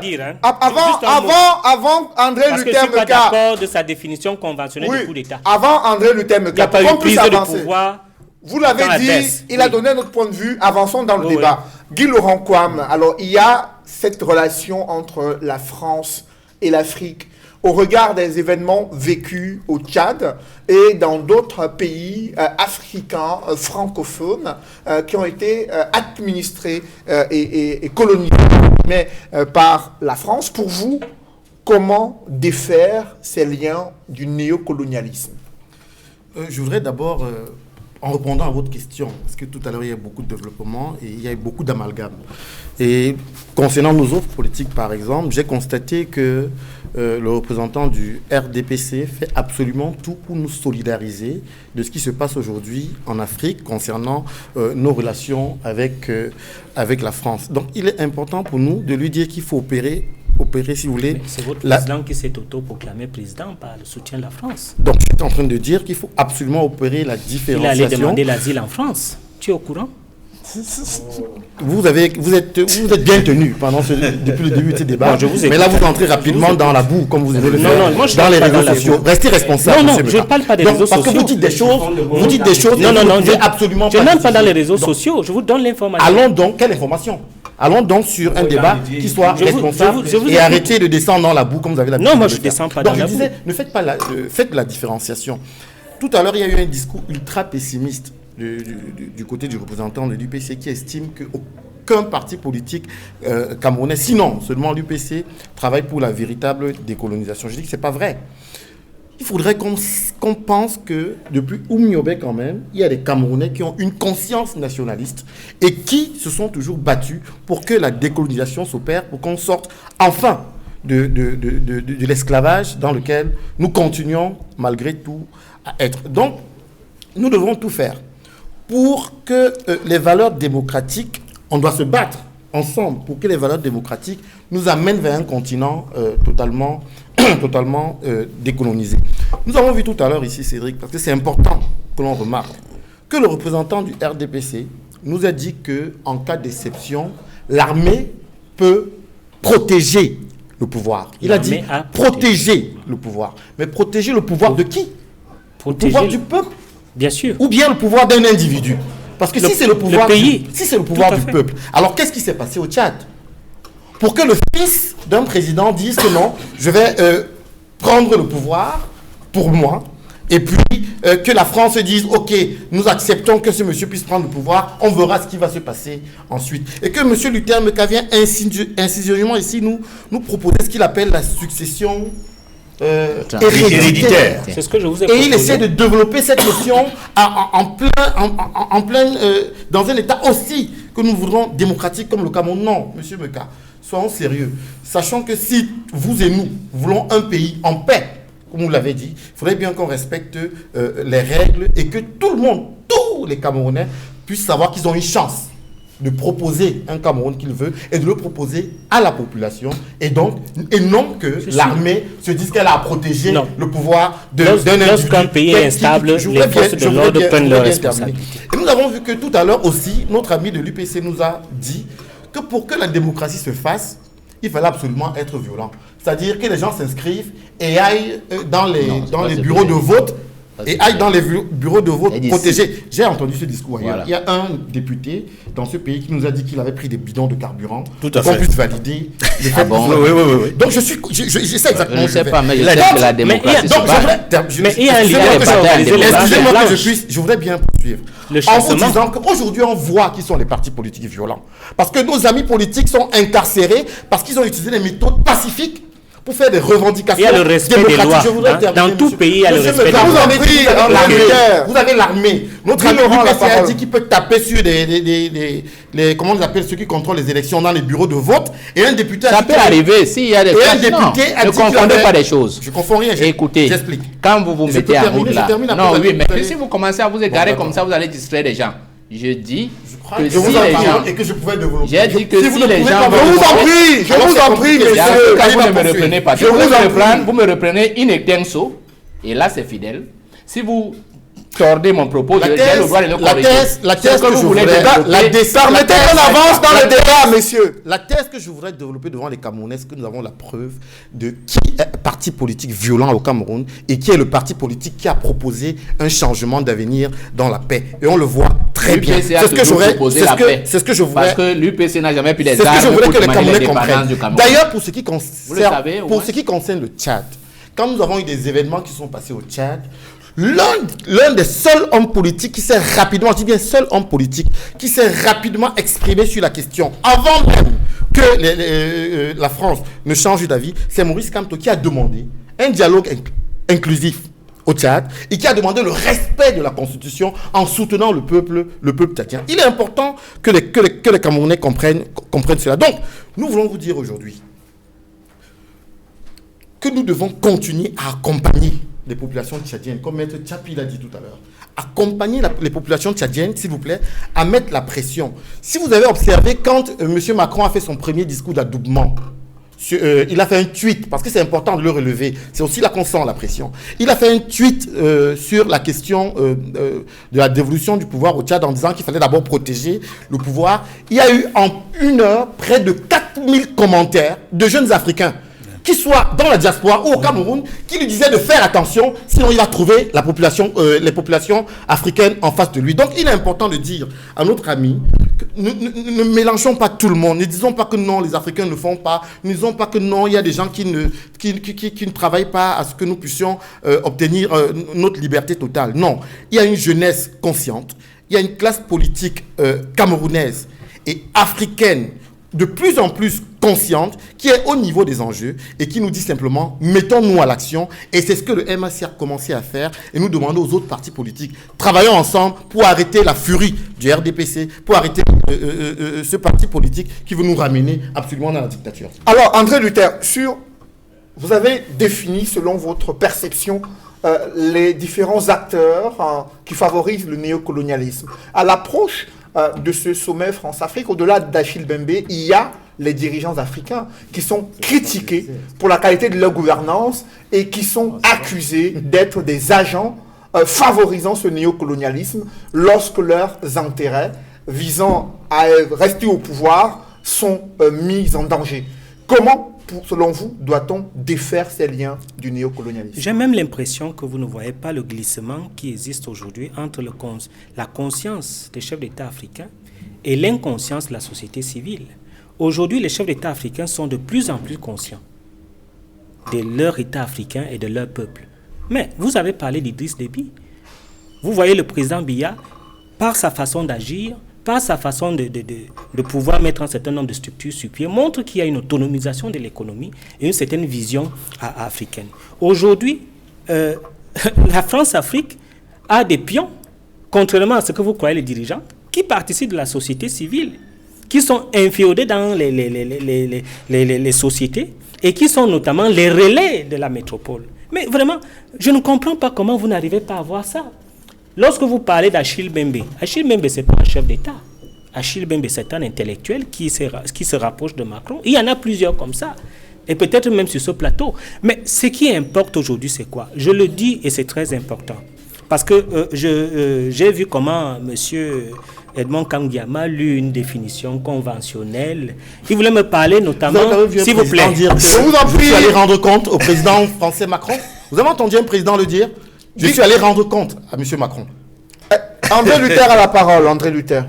Il a dit, je ferai un compte rendu. Je suis allé rendre compte. Donc, M. Edmond Kamgiama a lu une définition conventionnelle, comme si nous ne pouvons pas réfléchir sur une définition opératoire. Je répète et je parle d'un traité international. Vous parlez de... Je vous en prie, André Luther, on passera...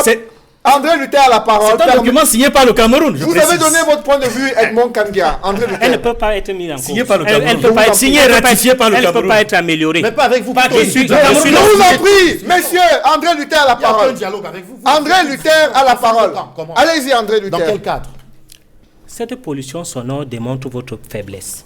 Je voudrais signifier que pour moi, il n'y a pas eu coup d'État au Tchad. Et j'assume. Votre Parce position que- a été bien Parce qu'il n'y a comprise. pas eu prise de pouvoir par le camp en face et par les armes. Il y a quoi eu, le camp d'en face? il y a eu Le camp d'en un, face. une C'est quoi cons- le camp il y a d'en eu face? un coup d'État constitutionnel selon M. Edmond Kabila. Est-ce qu'il y a eu Mais respect? Vous allez, je vous en prie. je vais vous laisser. André Luther a la parole. Alors, André Luther, vous estimez qu'il n'y a pas eu coup d'État au Tchad, mais on observe que depuis l'arrivée d'Idriss Déby Itno, en 30 ans d'exercice du pouvoir, il y a eu d'importantes contestations de son pouvoir, de sa longévité à la tête du pays. Quelques semaines avant cette élection présidentielle, Succès Masra, l'un des leaders politiques tchadiens, l'a rencontré et lui a demandé de renoncer à cet énième mandat présidentiel, de ne pas briguer ce mandat. Et quelques semaines après, on voit les conditions encore floues dans lesquelles le président tchadien est décédé. Est-ce que pour vous, ce néocolonialisme-là, qui est brandi par les chefs d'État, disant qu'ils sont devenus des panafricanistes, est-ce que ce n'est pas un chiffon qui est agité pour justifier la longévité au pouvoir et la malgouvernance de certains dirigeants africains, comme c'est le cas en Afrique centrale? Il y a une sorte de dynamique du dedans et la dynamique du dehors. La dynamique du dedans revient à ce que le peuple souverain devrait être le détenteur unique du pouvoir et qui donne ce pouvoir à qui il veut selon les élections. C'est important de le savoir. La dynamique du dehors, c'est la dynamique des partenaires politiques qui peuvent accompagner un certain nombre d'hommes politiques et qui peuvent nécessairement, par rapport à cet accompagnement, demander un certain nombre de garanties et demander un certain nombre de clauses. Mais je suis en train de vous dire, par rapport à cela, qu'il faut un affranchissement de cette colonisation tutélaire. Et cet affranchissement, le seul pouvoir est de rentrer dans la dynamique du dedans, c'est-à-dire le peuple souverain doit être le seul détenteur du pouvoir. Et aujourd'hui, cela est démontrable. Cela est démontrable aujourd'hui dans tous les pays que lorsque le peuple te soutient, lorsque le peuple est avec toi, effectivement, tu as un pouvoir régalien qui vous permet d'agir même en face, n'est-ce pas, de ceux qui attaquent de l'extérieur. Et pour moi, c'est l'une des solutions. Je suis tout à fait d'accord, M. Edmond Kamgia, qu'il est important de respecter la Constitution. Mais je dis qu'il y a des méthodes exceptionnelles lorsqu'il y a du désordre et du chaos dans un pays, l'armée prend ses responsabilités. Toutes les constitutions africaines disent qu'en cas d'empêchement, de démission ou d'invalidité d'un président, soit le vice-président, soit le président de l'Assemblée nationale, le Sénat, assure l'intérim. Mais pour le cas du Tchad, effectivement, il y a eu certainement une fuite en avant des responsabilités parlementaires qui n'ont pas pris leurs responsabilités. Et c'est pour ça que Je vous en prie, André Luther. C'est pas ça. Oui, André Luther. Allez-y. Vous avez la parole. C'est pour ça qu'il est important aujourd'hui qu'un certain nombre de règles soient respectées. Je dis la règle de droit doit être respectée et contrairement à ce que vous pensez, au Cameroun, il y a toujours eu des élections et il y aura les élections. Et cette succession dynastique dont vous parlez serait effectivement taxée de dynastique si cela ne passe pas par les élections. Dès lors qu'ils ont la capacité, comme les autres Camerounais, de participer aux élections, je crois qu'ils en ont le droit. Alors, Maître Lavoisier de Sapi, comment on défait ces liens du néocolonialisme sur le continent africain? Qu'est-ce que vous proposez en marge de ce sommet France-Afrique? Il y aura des chefs d'État ouest-africains, ceux d'Afrique centrale et ceux de l'Afrique australe également, ceux du Maghreb qui seront présents en France pour discuter des enjeux géostratégiques et géoéconomiques avec la France. Qu'est-ce que vous proposez concrètement pour mettre fin à ces liens du néocolonialisme, surtout en Afrique centrale et principalement au Cameroun? La première chose que je vais dire, c'est que je me suis toujours posé la question, à quoi sert le sommet France-Afrique? Pourquoi nos chefs d'État acceptent-ils de se faire infantiliser comme ça? La France a colonisé des États en Asie. Pourquoi il n'y a pas un sommet France-Asie? Pourquoi la France ne réunit pas les chefs d'État asiatiques? La France a colonisé le Vietnam, le Laos et beaucoup d'autres États. en Asie. Pourquoi il n'y a pas un sommet France-Amérique? Pourquoi c'est seulement l'Afrique? Ça, c'est la preuve que la France est décidée à maintenir le néocolonialisme dans notre pays, dans nos États africains. Mais de tels sommets existent dans plusieurs continents. Oui. Il y a eu le sommet Russie-Afrique, Chine-Afrique, il y a eu Chine-Afrique, il y a eu les États-Unis également. Barack Obama a rencontré plusieurs chefs d'État africains. Est-ce que cette coopération multilatérale entre les principales puissances industrielles et les pays africains, est-ce que c'est un problème selon vous? Oui. Et le problème il faut faire la différence absolument entre la France et les autres États et les autres grandes puissances. Regardez par exemple les pays d'Afrique noire anglophones colonisés par la Grande-Bretagne. Il y a des démocraties là-bas. Au Ghana, il y a des démocraties. Au Nigeria, il y a la démocratie. Au Kenya, il y a la démocratie. En Afrique du Sud, après l'apartheid, des régimes démocratiques se sont installés et on a vu les conséquences, l'impact sur le développement de ces pays-là. Et qu'est-ce qui explique cette différence? Maintenant, ce qui explique la différence, c'est que la France, le général de Gaulle, ne l'oublions pas, en 1959, le général de Gaulle, pour donner des indépendances fictives aux États d'Afrique noire francophone, façonne des accords de coopération qui font des richesses africaines, les richesses des États d'Afrique noire francophone, la propriété de la France. On signe des accords de coopération économique, des accords de coopération militaire. L'armée française est là pour appuyer les sociétés françaises à maintenir l'exploitation de nos États. Nous avons vu au Cameroun les cas les plus récents. Le deuxième pont sur le Vouri, c'est une société chinoise qui a gagné le marché à 60 milliards. La France a obligé le gouvernement camerounais à annuler ce marché, à donner ce marché à la France à 100 milliards. 2 fois plus cher, oui.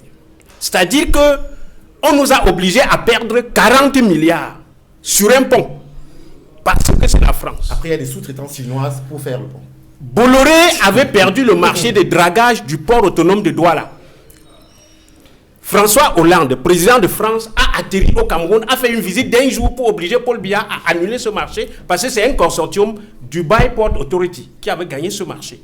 Mais il y a eu François Mitterrand est descendu au Cameroun. Mais il y a eu des dénonciations de manœuvres. Mais dans ce cas, obligé à donner ce marché à Bolloré. Mais Tapi, dans certains cas, il y a eu des dénonciations de ce que les procédures régulières de passation des marchés n'ont pas été respectées, et il y a eu une intervention visant à remettre en cause la procédure et la relancer pour favoriser l'entreprise la plus compétitive. Oui, mais vous parlez du cas le plus récent. Le cas dont je parle remonte à 7-8 ans. Vous parlez du cas le plus récent qui vient de se passer au port autonome de Douala où les tribunaux ont été saisis. Mais pour le cas dont je parle, les tribunaux n'avaient jamais été saisis. C'était juste un exemple pour dire que le problème des États africains, c'est que nous n'avons pas de chef d'État nationaliste.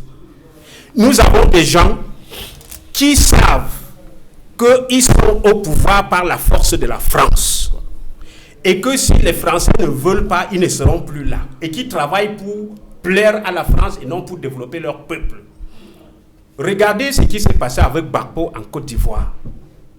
Ouattara, ce n'est pas les Ivoiriens qui ont mis Ouattara. C'est la France qui a tout fait pour que Ouattara prenne le pouvoir.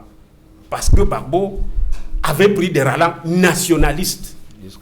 Donc le problème au Cameroun, pourquoi est-ce que le professeur Anomangou, au plus fort du sida, a trouvé le remède contre le sida, Vanivax, un remède qui soignait le sida? C'est un ministre camerounais, Urbain Olangena Awono, ministre de la Santé publique, qui a tout fait pour tuer dans l'œuf ce projet, parce que l'ONU-SIDA versait des milliards au Cameroun. C'est un ministre camerounais qui, manipulé par les grandes puissances, a mis fin. On ne fera pas un procès d'intention au ministre Urbain Olangena Awono.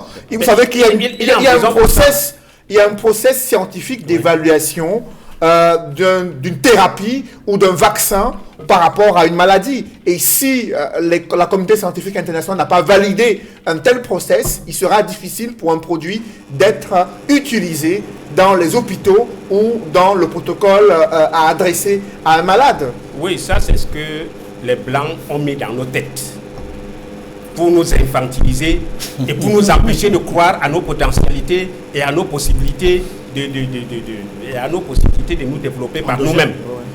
Mais je pense que le problème des États noirs d'Afrique francophone, c'est l'émancipation du leadership. Tant que nos chefs d'État, nos ministres et nos hauts fonctionnaires, tant que l'élite intellectuelle africaine ne comprendra pas que il faut travailler pour son peuple et non travailler pour plaire aux Blancs. Et c'est ça le problème avec l'UPC en 1958. Parce que l'UPC s'était battu pour qu'il y ait une vraie indépendance au Cameroun et que ceux qui prennent le pouvoir soient ceux qui sont votés par les populations et qui travaillent effectivement dans les idées de ces populations. C'est ça qui a fait tuer l'UPC. Et la France ne s'est jamais départie de cette démarche-là. Quand vous voyez ce qui se passe au Gabon, le pétrole, c'est l'enjeu majeur au Gabon qui fait que la France ne peut pas accepter qu'un nationaliste prenne le pouvoir en France. Là-bas au Gabon. Vous allez au Congo, c'est exactement le même scénario. Et demandez-vous pourquoi au Cameroun, notre chef de l'État, je ne sais plus en quelle année, a donné une somme de 7 milliards de francs à une secte franc-maçonne française. Je vous en prie, l'information n'avait pas... On n'ira pas jusque-là. C'était une information dans la presse, mais qui n'avait pas été confirmée par la présidence de la République camerounaise. Maître Tapi. Pour chuter, comme vous demandez quelles sont les solutions. Les solutions, c'est que les jeunes Africains doivent se révolter. Chacun doit se révolter. La révolution doit bouillir dans le sang des jeunes Africains. Nous devons contester, comme les Tchadiens le font là, nous devons contester ce leadership qui a vendu nos richesses aux Européens. Nous devons contester ce leadership qui travaille à ne pas reconnaître les valeurs africaines, à ne pas reconnaître les valeurs camerounaises. Qu'est-ce que le blanc peut faire chez nous que le Camerounais ne peut pas faire? C'est bizarre que 60 années après nos indépendances, on ne soit pas capable de fabriquer la roue d'un vélo au Cameroun, alors qu'on produit le caoutchouc. Qu'on ne soit pas capable de fabriquer le pneu d'un véhicule, alors qu'on produit le caoutchouc. On produit de la banane. Au nord Cameroun, on ne peut pas vendre la banane au nord Cameroun. On produit le café, nous n'en consommons pas. Le prix est fixé à Londres parce que nous n'en consommons pas. Qu'est-ce que le pouvoir fait pour favoriser la consommation de nos produits locaux? Vous avez des jeunes diplômés de l'enseignement supérieur qui, dans le chômage, se battent pour inventer. Nous avons vu à l'occasion du Covid des jeunes qui ont inventé des systèmes d'oxygène qu'on pouvait utiliser dans les hôpitaux. Nous avons des jeunes Camerounais qui ont inventé des couveuses. Mais on s'est contenté de présenter ces projets. Et qu'est-ce que le ministère de la Recherche scientifique et technique, qu'est-ce que le ministère de la Recherche a fait pour encourager ces gens-là? Après, vous mettez ça. Nous comprenons que nous n'avons pas dans nos États d'Afrique noire des leaders nationalistes, des leaders qui ont le courage de dire non aux Blancs et de favoriser le leadership et le génie national. C'est dommage. Nous, de la jeune génération, peut-être nos enfants viendront, ils vont peut-être poursuivre cela. Nous devons nous révolutionner. Après, vous mettre cela et mettre fin à ce genre. Je voudrais que Serge Soro puisse réagir. Vous avez suivi le représentant du RDPC. Il estime que pour le cas du Cameroun, il y a une diversification des partenaires multilatéraux avec l'entrée en scène de la Chine, la Russie, les États-Unis, sur le plan sécuritaire, sur le plan économique, et cette diversification a favorisé à ce qu'il y ait une résilience de l'économie. Est-ce que pour vous, ces arguments sont convaincants pour présenter le Cameroun comme un pays d'Afrique francophone ayant fait exception, un pays qui s'est affranchi de ce néocolonialisme, de cette mainmise de l'ancienne puissance colonisatrice? Pas du tout. Il a oublié Israël, qui a un marché privé autour de la présidence de la République et qui a une armée privée pour Paul Biya.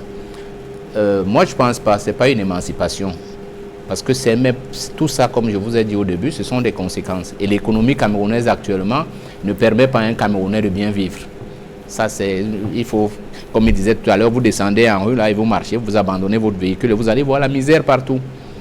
Donc, l'économie, les Camerounais survivent, ils se débrouillent. D'ailleurs, eux-mêmes savent le dire, je me débrouille. Mais comment sortir? Comment sortir?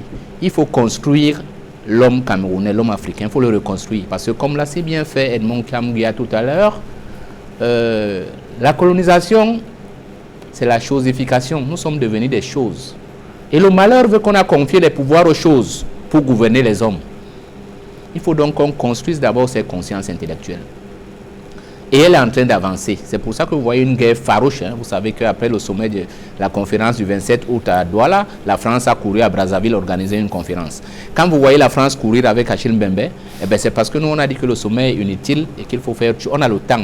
L'argent qu'on perd là-bas pourrait nous équiper un hôpital. Donc ça ne sert à rien. Et j'ai eu le temps d'écrire à mon aîné.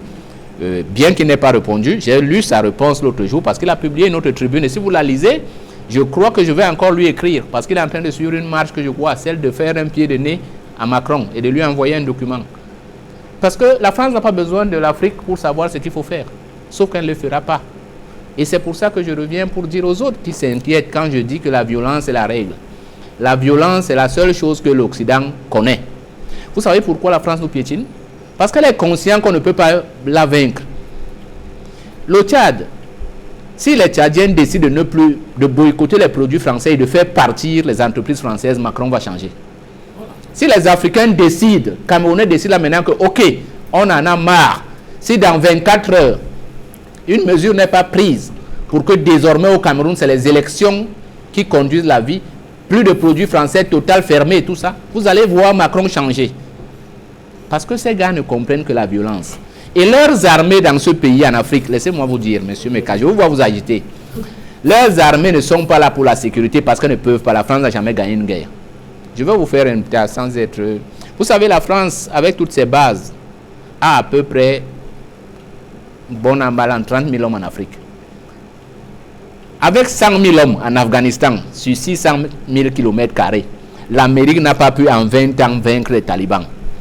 Avec 100 000 hommes, le matériel sophistiqué de la planète, les satellites qui surveillent, quand vous téléphonez, on vous localise en 2 minutes. Les talibans, là, ont vaincu l'Amérique.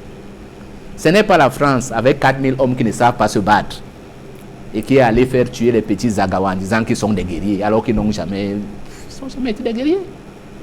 Mais c'est parce qu'on les exploite et on peut contrôler 2 millions de km². La France ne peut rien au Mali. Je suis désolé, la France est là pour menacer ceux qui veulent prendre le pouvoir en Afrique.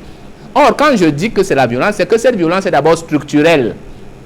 Il faut que dans les discours, monsieur Meka, et c'est pour ça qu'il faut que les Africains choisissent les leaders qu'il leur faut.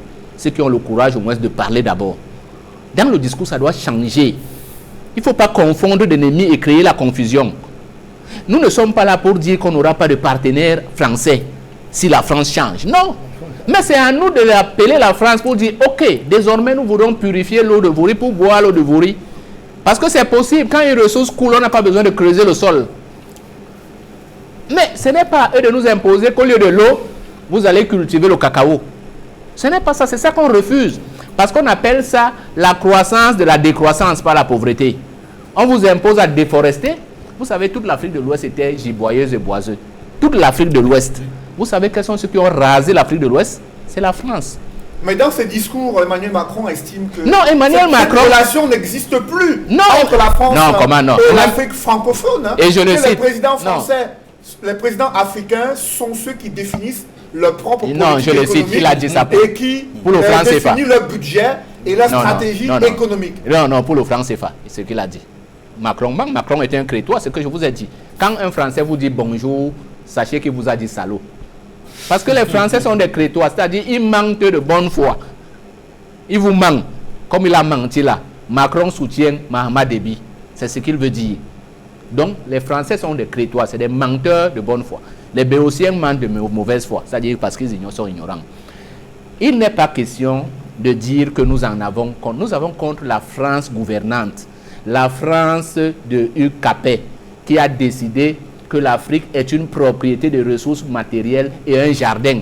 Giscard, un président français, a dit qu'ils aiment la France, l'Afrique, mais sans les Africains. C'est-à-dire leur rêve le plus élevé, c'est que nous soyons un jardin botanique où ils viennent se balader. Et il faut qu'on en ait conscience. Alors, pour comprendre que lorsqu'ils vont sentir, deuxième chose que je veux dire, lorsqu'ils vont sentir que la machine s'est ébranlée, ils vont certainement entreprendre des exercices, des actions militaires. Vous savez pourquoi on a créé Boko Haram? C'était pour bloquer le Nigeria. Parce que dans son discours d'indépendance, le Nigeria avait appelé les autres États africains qui étaient sous domination française de commencer à se préparer pour doter l'Afrique d'armes, y compris d'armes nucléaires. Et ça, De Gaulle ne le lui avait jamais pardonné. C'est pour ça qu'il y a eu la guerre au Biafra. Alors, c'est pour ça qu'il y a Boko Haram. Un dernier mot, Edmond Kambia, sur ce débat. Oui, je pense qu'il faudrait que dans le sommet qui arrive, pour lequel Hachim Bembe a été sollicité par Emmanuel Macron, s'il fallait faire passer un message, c'est ce que l'Afrique attend de la France. Je ne vais peut-être pas être exhaustif, mais il y a des éléments essentiels que je peux soulever et indiquer, comme par exemple la nécessité d'un partenariat bilatéral gagnant-gagnant entre la France et chaque pays africain sur le plan bilatéral. C'est-à-dire un partenariat économique et commercial gagnant-gagnant. Il y a sur le plan politique la nécessité...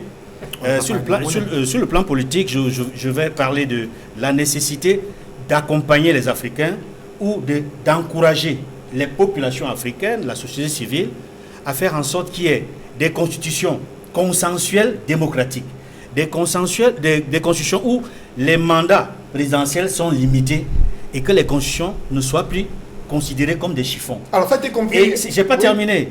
Il y a également la nécessité d'avoir des systèmes électoraux consensuels, transparents et démocratiques. Alors après vous, Guy Laurent Kwame, qu'est-ce que vous proposez concrètement pour qu'on sorte de cette intervention de la communauté internationale dans les affaires intérieures des pays africains francophones? Je propose qu'on commence à s'organiser pour qu'il y ait une osmose entre les gouvernements et les gouvernés, qu'on s'émancipe et qu'on rentre de manière très forte dans les processus de production pour reprendre le pouvoir. C'est-à-dire qu'une population, pour qu'elle soit heureuse, on doit gérer sa nourriture, son eau, c'est les besoins de base, son eau, l'énergie, etc. On doit pouvoir s'organiser entre nous pour reprendre en main ces différentes clés de développement et de pouvoir sortir de l'esclavage dans lequel on nous amène discuter avec la France. On doit pouvoir, nous, s'émanciper en faisant confiance à la jeunesse qui est assez innovante et qui est assez inventive, non pas en protégeant la production des Français, comme je l'ai vu tout à l'heure.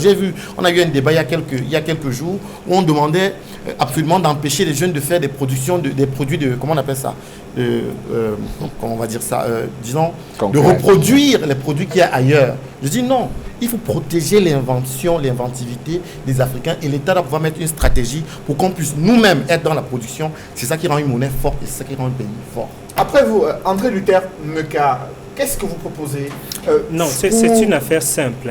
Favoriser cette émancipation de la jeunesse africaine et un affranchissement de ces relations néocoloniales. J'ai lu Kouma, c'est la décolonisation économique. Le franc CFA, notamment, et le partenariat gagnant-gagnant. Et évidemment, la décolonisation culturelle. Parce qu'il faudrait qu'on arrive au niveau, n'est-ce pas, des langues. Il faudrait qu'on arrive au niveau des pratiques culturelles qui nous permettent, n'est-ce pas, de pouvoir... Est-ce que le RDPC écrive ça alors? Être nous-mêmes.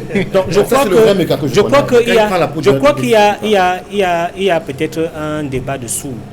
Parce que le débat où je suis à choper avec Dr Soro, c'est sur les responsabilités des uns et des autres. Voilà ce que moi je propose. Messieurs, c'est la fin de cette émission. Merci à vous, Edmond Kambia et André Luther Meka, d'avoir participé à ce débat. Je vous dis également merci, messieurs, Serge Sorin, Maître Lavoisier Tsapi et Guy Laurent Kwame d'avoir participé à cette émission.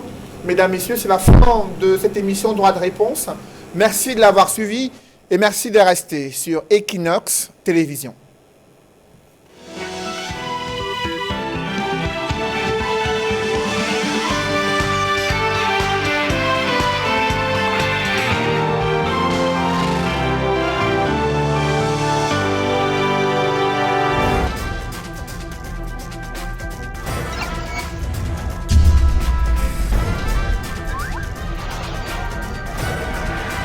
Equinox Télévision, au-delà de l'image, nous rendons compte. If you suspect you may have a coronavirus infection, please call your healthcare provider in advance.